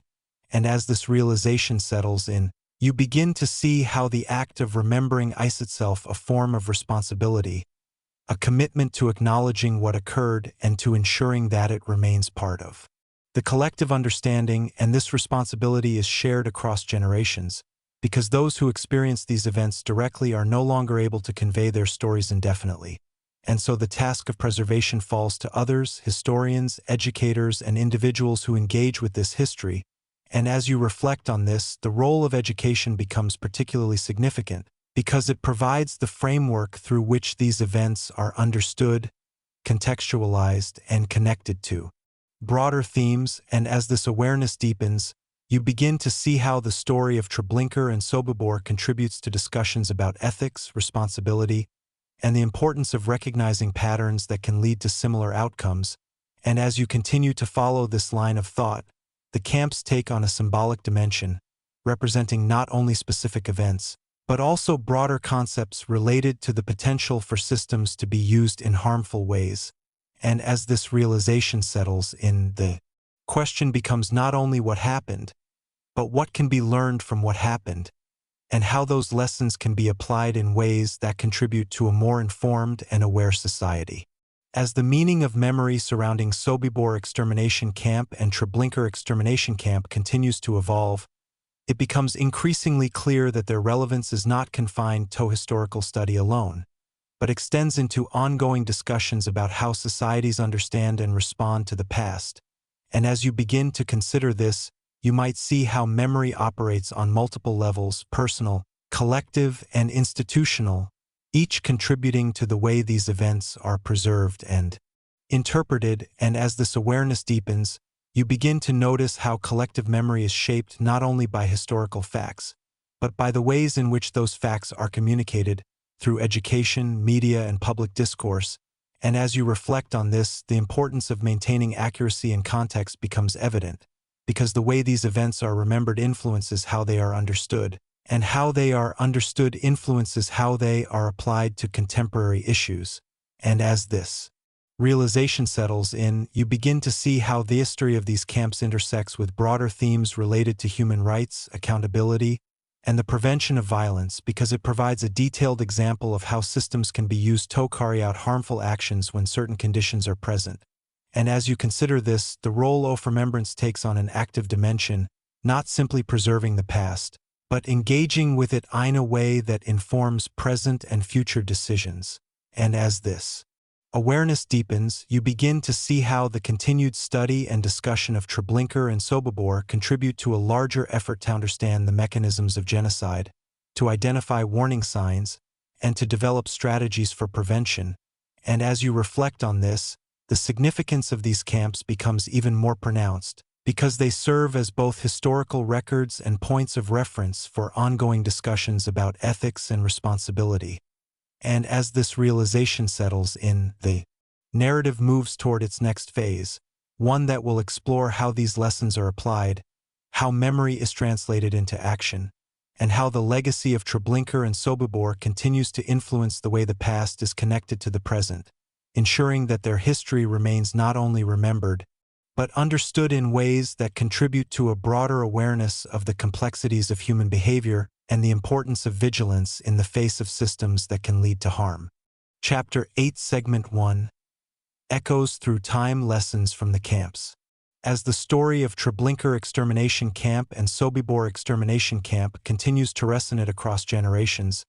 their legacy begins to take on a deeper and more reflective dimension, one that moves beyond the documentation of events and into the realm of understanding what those events reveal about systems, societies, and human behavior. And as you begin to explore this perspective, you might see how the camps, though rooted in a specific historical moment, offer insights that extend far beyond that context, because they demonstrate how a combination of ideology, organization, and compliance can produce outcomes that, at first glance, seem impossible. And as this awareness deepens, you begin to see how the camps were not isolated anomalies, but part of a broader system that relied on structures, decisions, and actions that, when combined, created a process capable of carrying out mass extermination. And as you reflect on this, the importance of examining these structures becomes clear, because it allows for a deeper understanding of how such systems develop, how they are maintained, and how they can be challenged. And as this realization settles in, you begin to see how the lessons of Treblinka and Sobibor are not limited to the past, but have relevance for the present, particularly in discussions about the role of institutions, the impact of ideology, and the importance of accountability. And as you continue to follow this line of thought, the camps begin to serve as case studies, not in abstract or abstract sense, but as concrete examples of how systems can be designed and operated in ways that produce harmful outcomes. And as this awareness deepens, you begin to see how the process of understanding these camps involves not only examining what happened, but also considering why it happened and what conditions allowed it to occur. And as you reflect on this, the role of individuals within these systems becomes particularly significant, because it highlights the ways in which actions, decisions, and responsibilities are distributed, and how that distribution can affect the functioning of the system as a whole. And as this realization settles in, you begin to see how the camps illustrate the importance of critical awareness, of questioning systems and structures, and of recognizing the potential consequences of actions taken within those systems. And as you continue to explore this perspective, the narrative shifts from one of historical recounting to one of reflection, inviting a deeper engagement with the meaning of these events and their implications for understanding the relationship between individuals, systems, and outcomes. And as this awareness deepens, the question begins to emerge: how can the lessons of these camps be applied in ways that contribute to a more informed and responsible approach to the present and the future? As the lessons drawn from Sobibor Extermination Camp and Treblinka Extermination Camp continue to be examined and interpreted, their relevance becomes increasingly connected to the concept of awareness, not only as a form of knowledge, but as an active engagement with history that informs the way individuals and societies understand and respond to complex situations. And as you begin to consider this, you might see how awareness operates on multiple levels, from the recognition of historical facts to the deeper understanding of patterns, behaviors, and systems that can lead to similar outcomes. And as this awareness deepens, you begin to see how the study of these camps contributes to the development of critical thinking, encouraging individuals to question assumptions, to examine the structures around them, and to consider the potential consequences of those structures. And as you reflect on this, the role of education becomes central, because it provides the framework through which these lessons are conveyed, contextualized, and connected to broader themes. And as this realization settles in, you begin to see how the process of learning about Treblinka and Sobibor is not limited to acquiring information, but involves engaging with that information in a way that fosters understanding and reflection. And as you continue to follow this line of thought, the importance of perspective becomes evident, because the way these events are interpreted can influence how they are applied to contemporary discussions. And as this awareness deepens, you begin to see how different perspectives, historical, cultural, and personal, contribute to a more comprehensive understanding of these camps and their significance. And as you reflect on this, the role of dialogue becomes important, because it allows for the exchange of ideas, the exploration of different viewpoints, and the development of a more nuanced understanding of complex issues. And as this realization settles in, you begin to see how the lessons of these camps are not fixed, but continue to evolve as new information, new perspectives, and new contexts emerge. And as this awareness deepens, the narrative moves forward toward an exploration of how these lessons are integrated into contemporary discussions about ethics, responsibility, and the importance of maintaining vigilance in the face of systems that can lead to harm, ensuring that the history of Treblinka and Sobibor remains not only a record of the past, but a guide for understanding the present and shaping the future. Chapter 8, Segment 2, Patterns of Power, Recognizing the Warning Signs. As the legacy of Treblinka Extermination Camp and Sobibor Extermination Camp continues to be studied and understood, one of the most important aspects that emerges is the recognition of patterns, not isolated events, not singular decisions, but sequences of actions and developments that, over time, created the conditions necessary for such camps to exist. And as you begin to explore this perspective, you might see how these patterns are not immediately visible, because they develop gradually, often appearing as separate or unrelated events, and yet, when viewed together, they form a coherent progression, one that moves from ideology to policy, from policy to action, and from action to system. And as this awareness deepens, you begin to see how the creation and operation of these camps were not sudden or unexpected, but the result of a series of steps that, taken individually, may not have seemed extraordinary, but collectively produced an outcome of immense consequence. And as you reflect on this, the importance of recognizing these patterns becomes clear, because it allows for a deeper understanding of how systems of power can evolve, how they can expand, and how they can be used to carry out actions that would otherwise seem impossible. And as this realization settles in, you begin to see how the study of these camps provides insight into the dynamics of power, how it is established, how it is maintained, and how it can influence the behavior of individuals and institutions. And as you continue to follow this line of thought, the role of ideology becomes particularly significant, because it provides the framework through which actions are justified, shaping perceptions and influencing decisions in ways that can have far-reaching consequences. And as this awareness deepens, you begin to see how ideology, when combined with organization and authority, can create systems that operate with a high degree of efficiency, even when the outcomes of those systems are harmful. And as you reflect on this, the importance of critical engagement becomes evident, because it involves questioning assumptions, examining the underlying principles of systems, and recognizing the potential for those systems to produce unintended or harmful outcomes. And as this realization settles in, you begin to see how the lessons of Treblinka and Sobibor extend beyond their historical context, offering a framework for understanding how similar patterns might develop in different circumstances. And as this awareness deepens, the question begins to emerge: how can these patterns be identified in their early stages, and what actions can be taken to prevent them from progressing further? As the patterns revealed through the history of Sobibor Extermination Camp and Treblinka Extermination Camp are examined more closely, they begin to highlight specific warning signs, indicators that, when observed together, suggest the development of systems that have the potential to produce harmful outcomes. And as you begin to consider these warning signs, you might see how they often emerge in subtle ways: changes in language, shifts in policy, the gradual normalization of exclusion or discrimination. And as these elements accumulate, they create an environment in which more extreme actions become possible. And as this awareness deepens, you begin to see how the camps themselves were the final stage of a process that had begun long before their construction, a process that involved the dehumanization of certain groups, the concentration of power, and the implementation of policies that reduced individuals to categories, making it easier to justify actions against them. And as you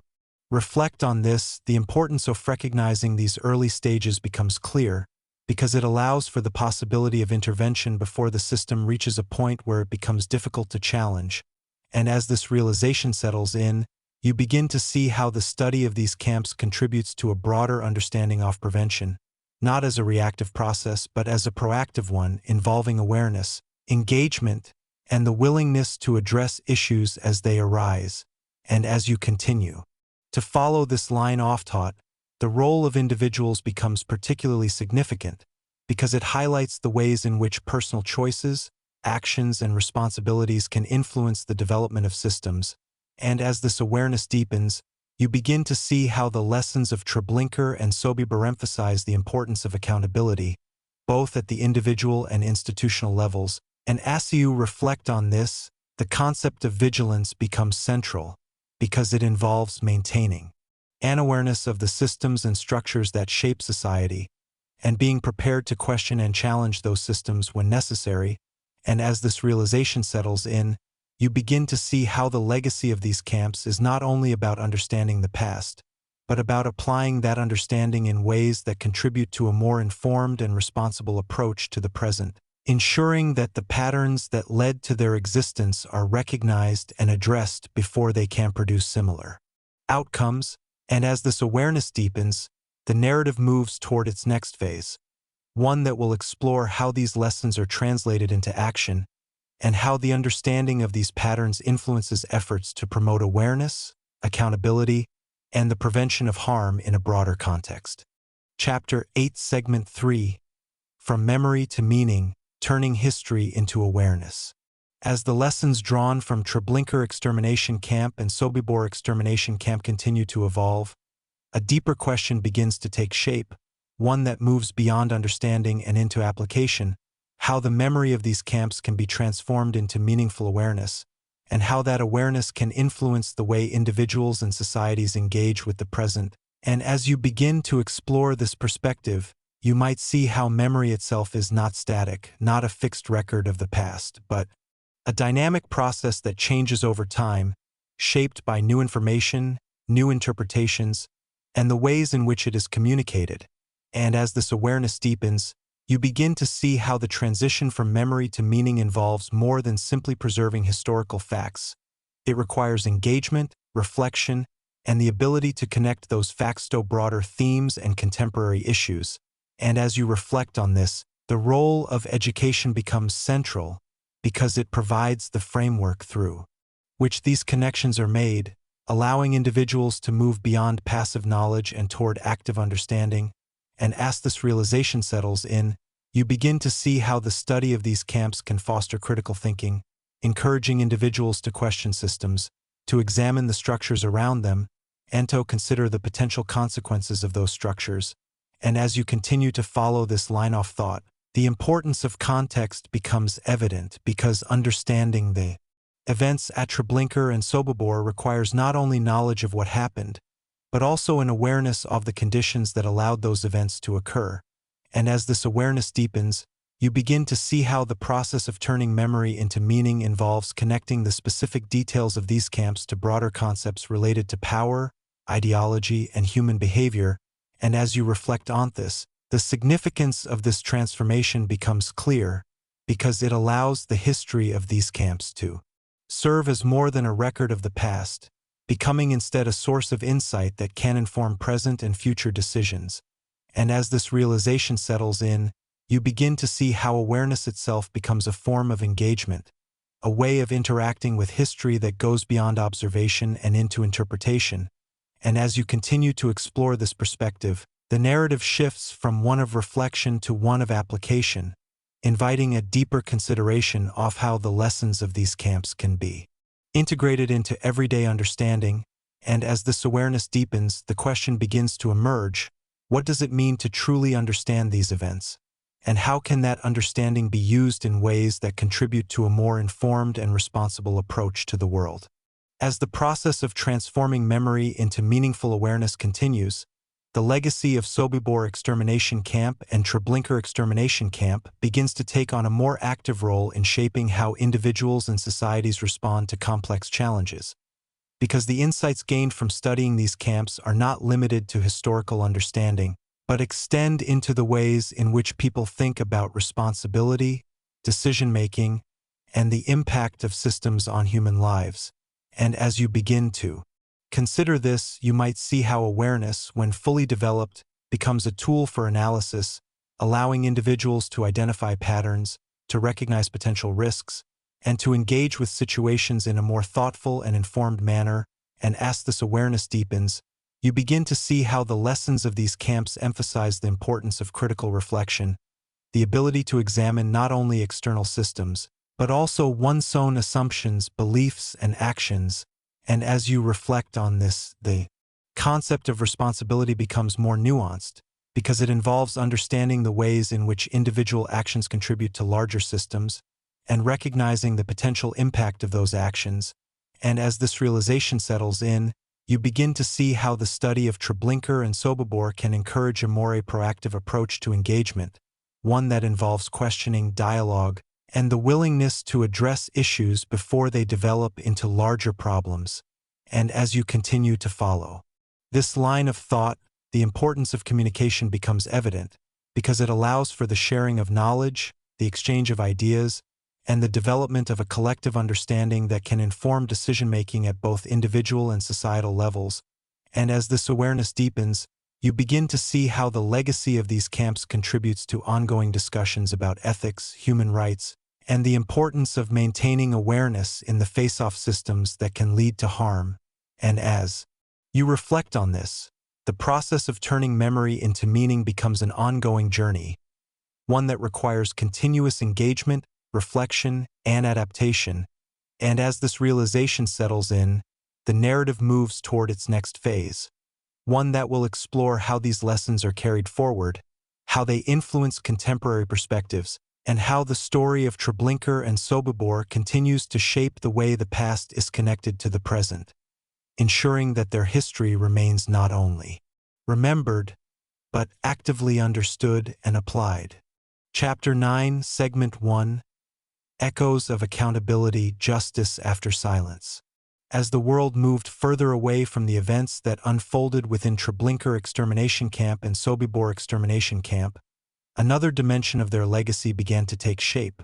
one that focused not only on memory and understanding, but on accountability, the effort to confront the actions that had taken place, to identify those responsible, and to establish a record that acknowledged the reality of what had occurred. And as you begin to imagine this phase, you might see how the aftermath of the war created a complex environment in which these efforts unfolded, because while there was a clear need for justice, there were also significant challenges: the destruction of evidence, the passage of time, and the difficulty of reconstructing events that had been deliberately concealed. And as this awareness deepens, you begin to see how the process of accountability was not immediate or straightforward, but developed gradually through investigations, testimonies, and legal proceedings that sought to piece together the history of these camps and the roles played by individuals within them.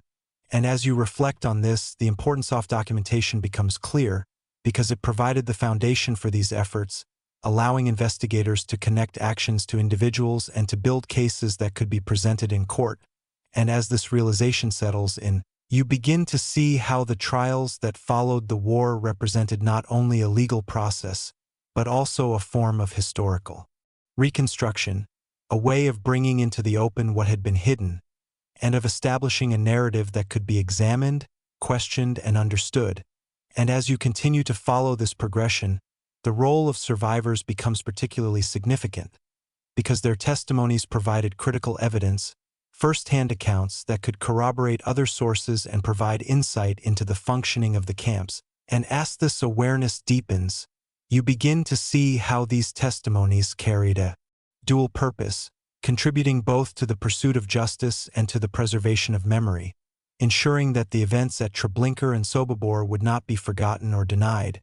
And as you reflect on this, the complexity of accountability becomes evident, because it involves not only identifying those directly responsible, but also understanding the broader system that allowed such actions to occur. And as this realization settles in, you begin to see how the pursuit of justice extended beyond individual cases, contributing to a broader understanding of how systems of power and authority can be used in harmful ways. And as you continue to explore this perspective, the narrative shifts from one of silence and concealment to one of exposure and examination,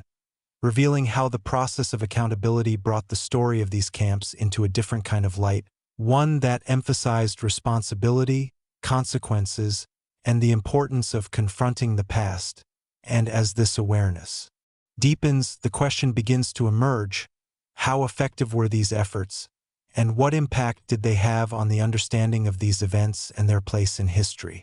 As the pursuit of accountability for the events that took place within Sobibor Extermination Camp and Treblinka Extermination Camp continued in the years following the war, it became clear that the process was not only about legal outcomes, but also about the broader implications of how justice is understood and applied in the context of large-scale historical events. And as you begin to consider this, you might see how the trials and investigations that took place were often limited by practical constraints, the availability of evidence, the identification of individuals, and the passage of time, all of which influenced the scope and outcome of these efforts. And as this awareness deepens, you begin to see how these limitations did not diminish the importance of the process, but rather highlighted the challenges inherent in addressing events of such scale and complexity. And as you reflect on this, the concept of justice itself becomes more nuanced, because it involves not only the punishment of individuals, but also the acknowledgement of harm, the establishment of historical truth, and the creation of a record that can be used to inform future generations. And as this realization settles in, you begin to see how the pursuit of accountability contributed to the broader understanding of the Holocaust, helping to define it not only as a historical event, but as a subject of legal and ethical consideration. And as you continue to follow this progression, the role of international cooperation becomes evident, because the investigation and prosecution of these cases often involved multiple countries, organizations, and legal systems working together to address a shared history. And as this awareness deepens, you begin to see how the legacy of these efforts extends beyond the specific cases themselves, influencing the development of international law, the concept of crimes against humanity, and the mechanisms used to address such crimes in the future. And as you reflect on this, the significance of these developments becomes clear, because they represent an attempt to apply the lessons of the past in a way that can contribute to the prevention of similar events. And as this realization settles in, you begin to see how the story of Treblinka and Sobibor continues to shape discussions about justice, responsibility, and the importance of confronting historical wrongdoing, ensuring that the events that took place within these camps are not only remembered, but also understood, in a way that informs the ongoing effort to address complex issues related to accountability and human rights. Chapter 9, Segment 2: Trials, Testimonies, and Truth. As the process of accountability for the crimes committed within Treblinka extermination camp and Sobibor extermination camp moved forward, the courtroom became a new kind of stage, one where the hidden realities of these camps were brought into the open, examined, and recorded in ways that would shape historical understanding for generations to come. And as you begin to imagine this transformation, you might see how the silence that had once surrounded these camps was gradually replaced by testimony, evidence, and legal argument, creating an environment in which the events that had been deliberately concealed were now being reconstructed in detail. And as this awareness deepens, you begin to see how the trials that followed the war were not simply legal proceedings, but acts of revelation, moments in which survivors, witnesses, and investigators came together to piece together the story of what had happened. And as you reflect on this, the role of survivor testimony becomes particularly significant because it provided a direct connection to the events, offering accounts that could not be fully captured through documents or physical evidence alone.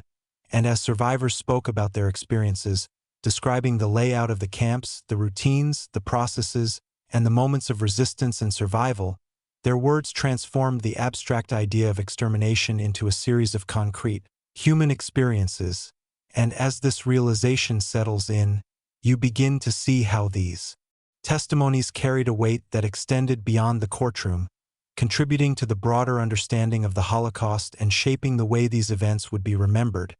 And as you continue to follow this progression, the complexity of the trials becomes more apparent, because they involved not only the presentation of evidence,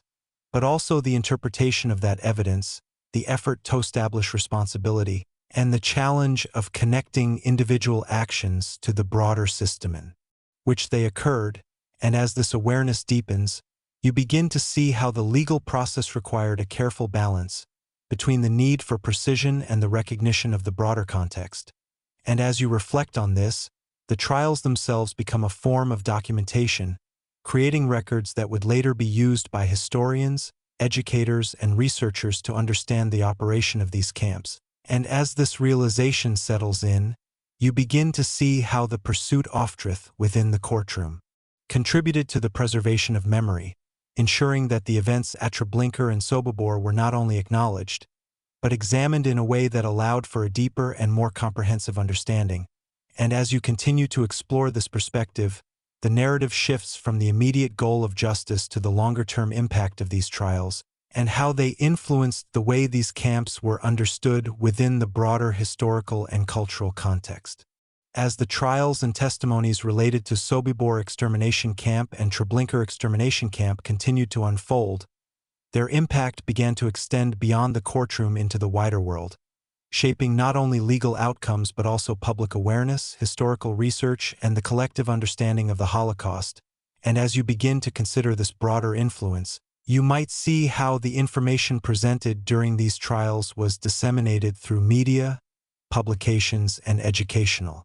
materials, reaching audiences who had previously been unaware of the specific details of these camps. And as this awareness deepens, you begin to see how the trials served as a bridge between individual testimony and collective memory, translating personal experiences into documented history that could be studied, taught, and remembered. And as you reflect on this, the importance of this process becomes clear because it allowed for the creation of a shared narrative, one that could be examined from multiple perspectives and used as a basis for further understanding. And as this realization settles in, you begin to see how the trials also raised important questions about the nature of responsibility, because they required an examination of not only the actions of individuals, but also the systems in which those actions took place. And as you continue to follow this line of thought, the complexity of these questions becomes evident, because they involve considerations of intent, authority, and the ways in which individuals operate within larger structures. And as this awareness deepens, you begin to see how the outcomes of these trials contributed to the development of legal concepts related to crimes against humanity, setting precedents that would influence future efforts to address similar issues. And as you reflect on this, the significance of these developments becomes clear, because they represent an attempt to apply the lessons of the past in a way that can inform the future. And as this realization settles in, you begin to see how the story of Treblinka and Sobibor continues to shape discussions about justice, accountability, and the importance of confronting historical wrongdoing, ensuring that the events that took place within these camps are not only remembered, but also understood in ways that contribute to a broader awareness of the complexities of human behavior and the need for ongoing vigilance in the face of systems that can lead to harm.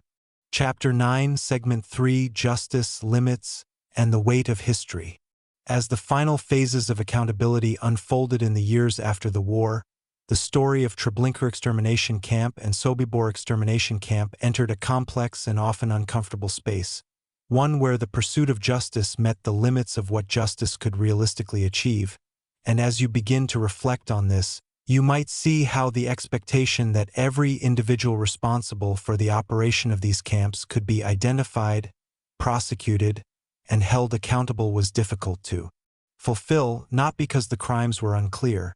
but because the system that carried them out had been vast, fragmented, and deliberately concealed. And as this awareness deepens, you begin to see how many of those involved had disappeared into the chaos of the war's end,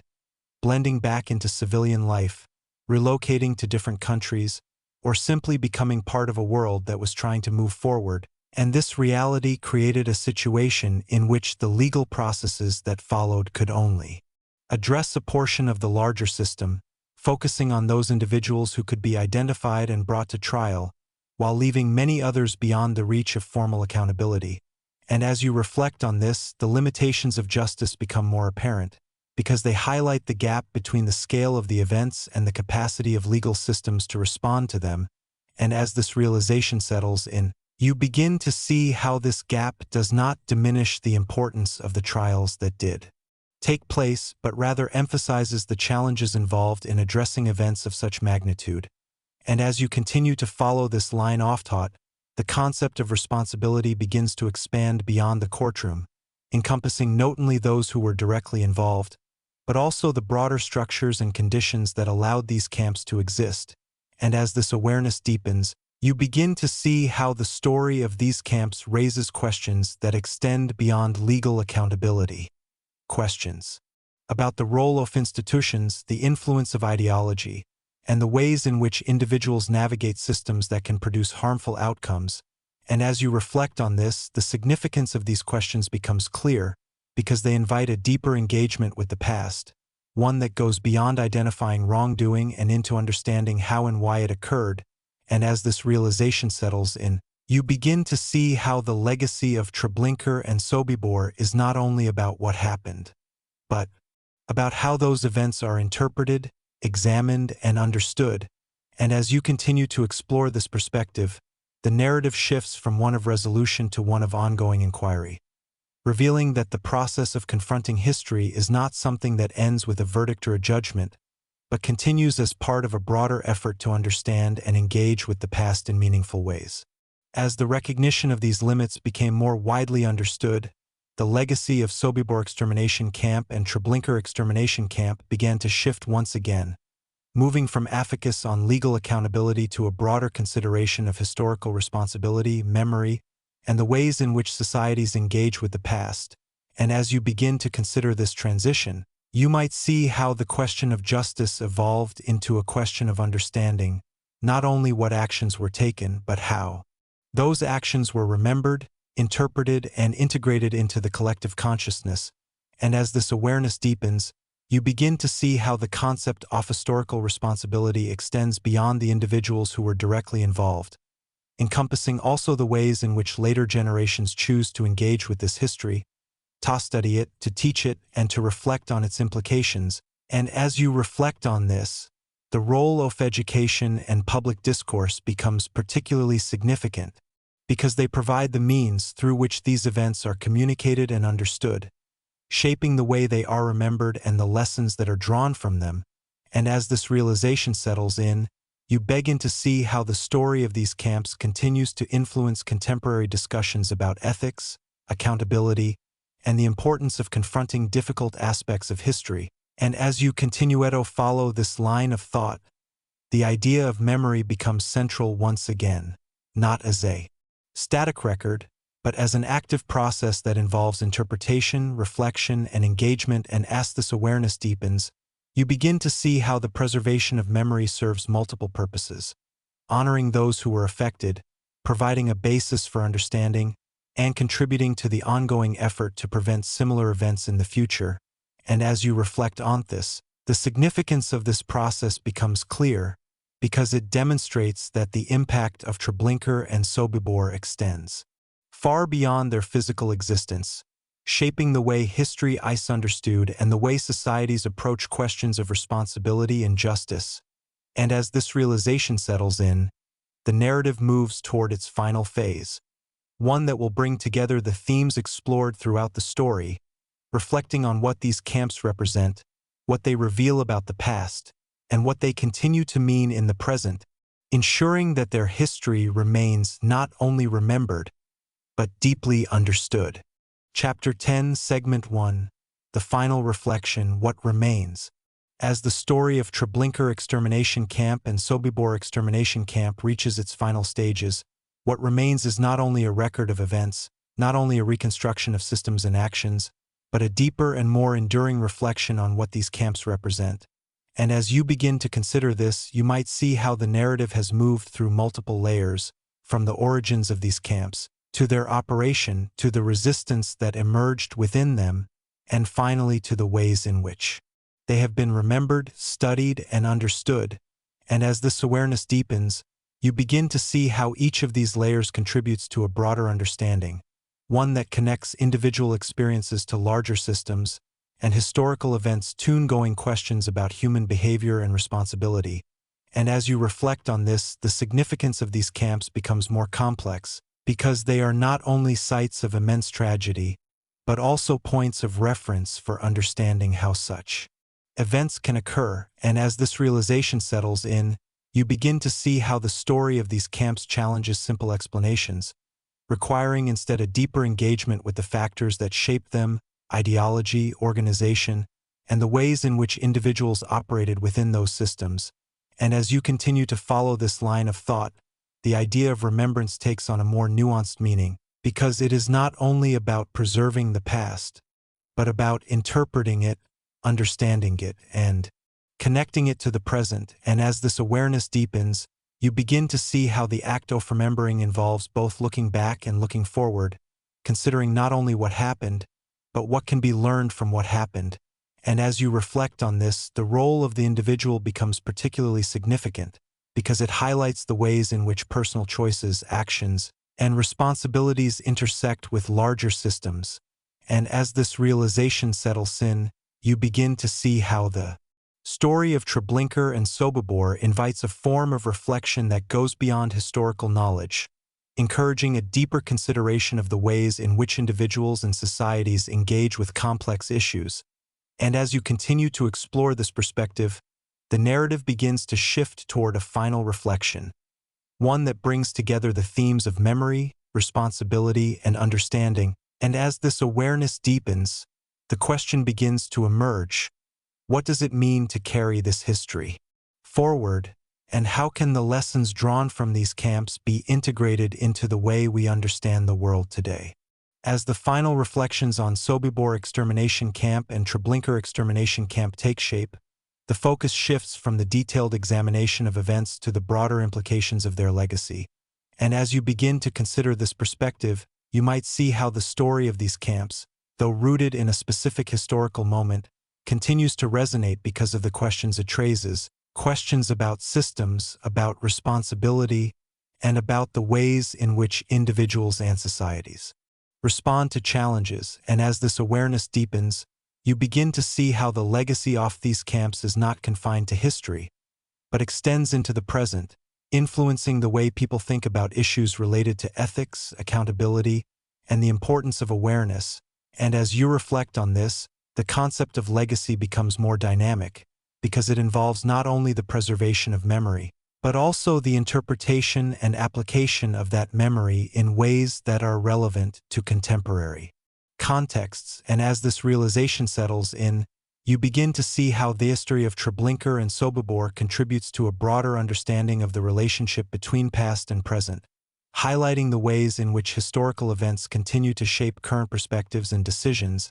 And as you continue to follow this line of thought, the importance of engagement becomes evident, because it requires an active effort to understand, to question, and to reflect on the lessons of history. And as this awareness deepens, you begin to see how the process of engagement involves not only learning about the past, but also considering how that knowledge can be used to inform present and future actions. And as you reflect on this, the significance of this process becomes clear, because it demonstrates that the history of these camps is not something that can be set aside or forgotten, but something that continues to influence the way we understand the world. And as this realization settles in, the narrative moves toward its final conclusion, bringing together the themes of memory, understanding, and responsibility into a cohesive reflection on what these camps represent and what they continue to mean, ensuring that their history remains not only a record of the past, but a guide for engaging with the complexities of the present and the uncertainties of the future. Chapter 10, Segment 2, Carrying the Memory Forward.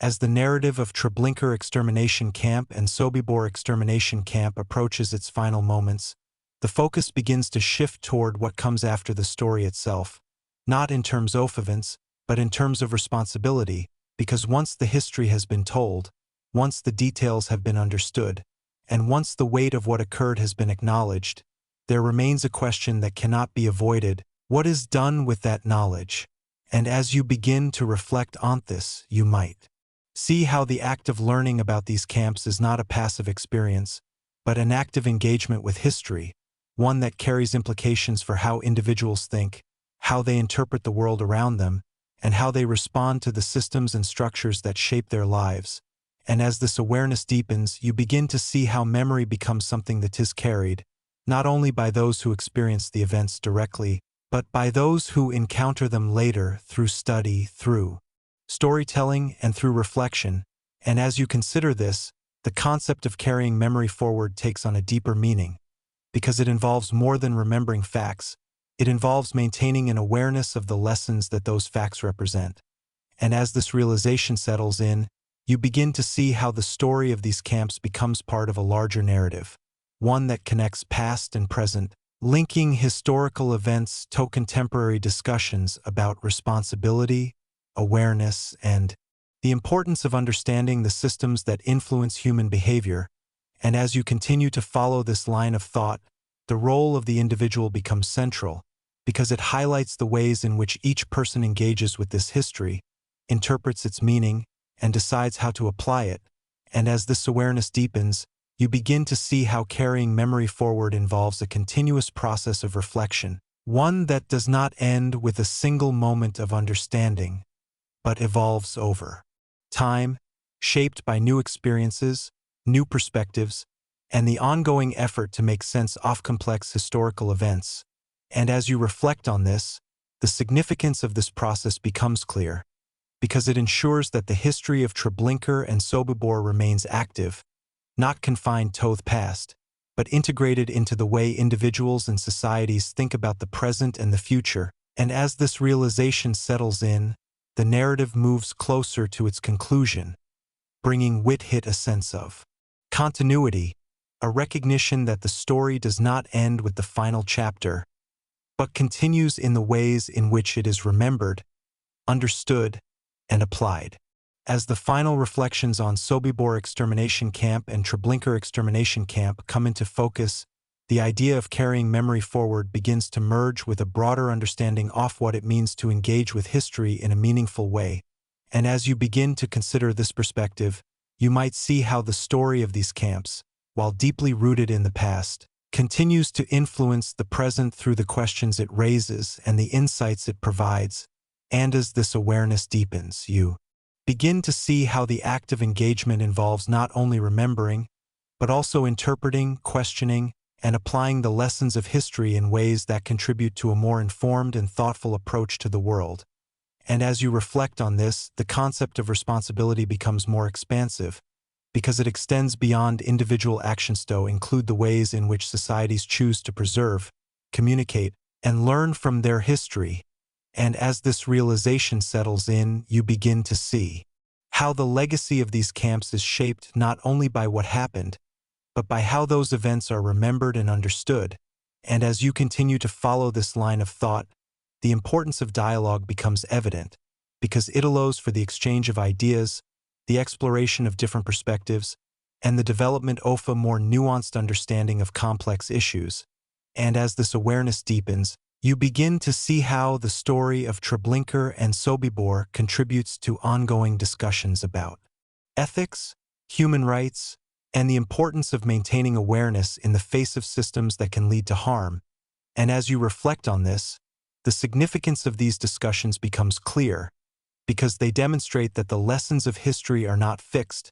but continue to evolve as new contexts and challenges emerge. And as this realization settles in, the narrative moves toward its final conclusion, bringing together the themes of memory, understanding, and responsibility into a cohesive reflection on what these camps represent and what they continue to mean, ensuring that their history remains not only a record of the past,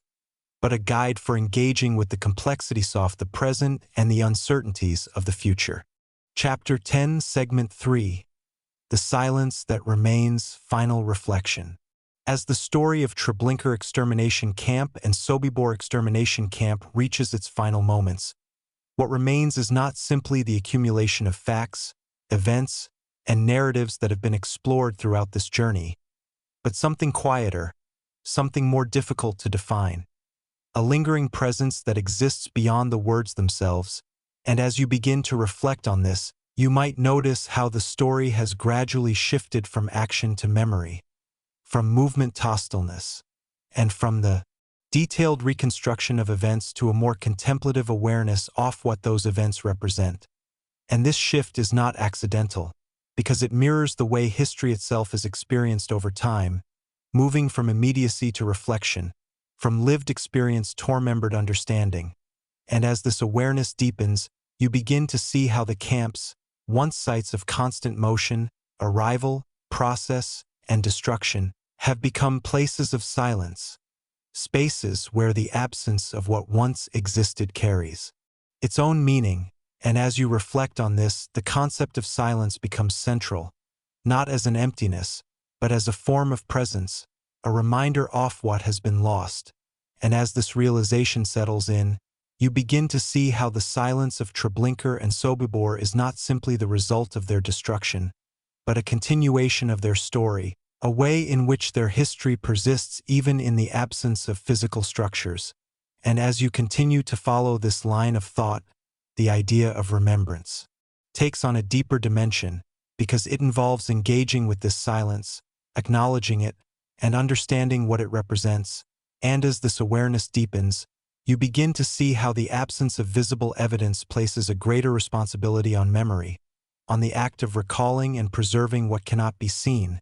And as you reflect on this, the role of those who carry this memory becomes even more significant, because they serve as the connection between the past and the present,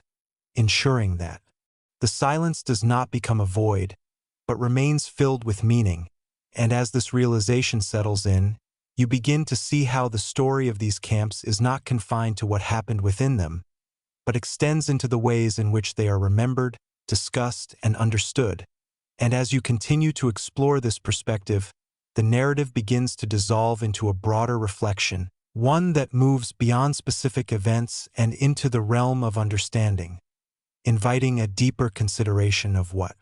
it means to engage with history in a meaningful way. And as this awareness deepens, the final question begins to emerge, not about what happened, but about what remains, and how that remaining presence continues to shape the way we think, remember, and understand the past.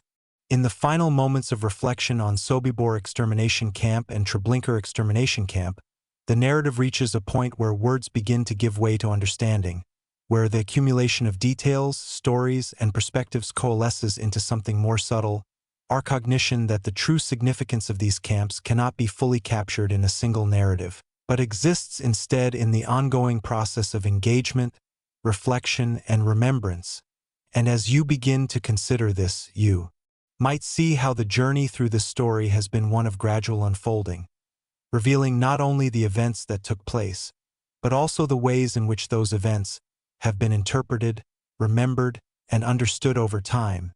And as this awareness deepens, you begin to see how the final reflection is not an ending, but a continuation, a point at which the responsibility of understanding shifts from the narrative itself to the individual engaging with it. And as you reflect on this, the concept of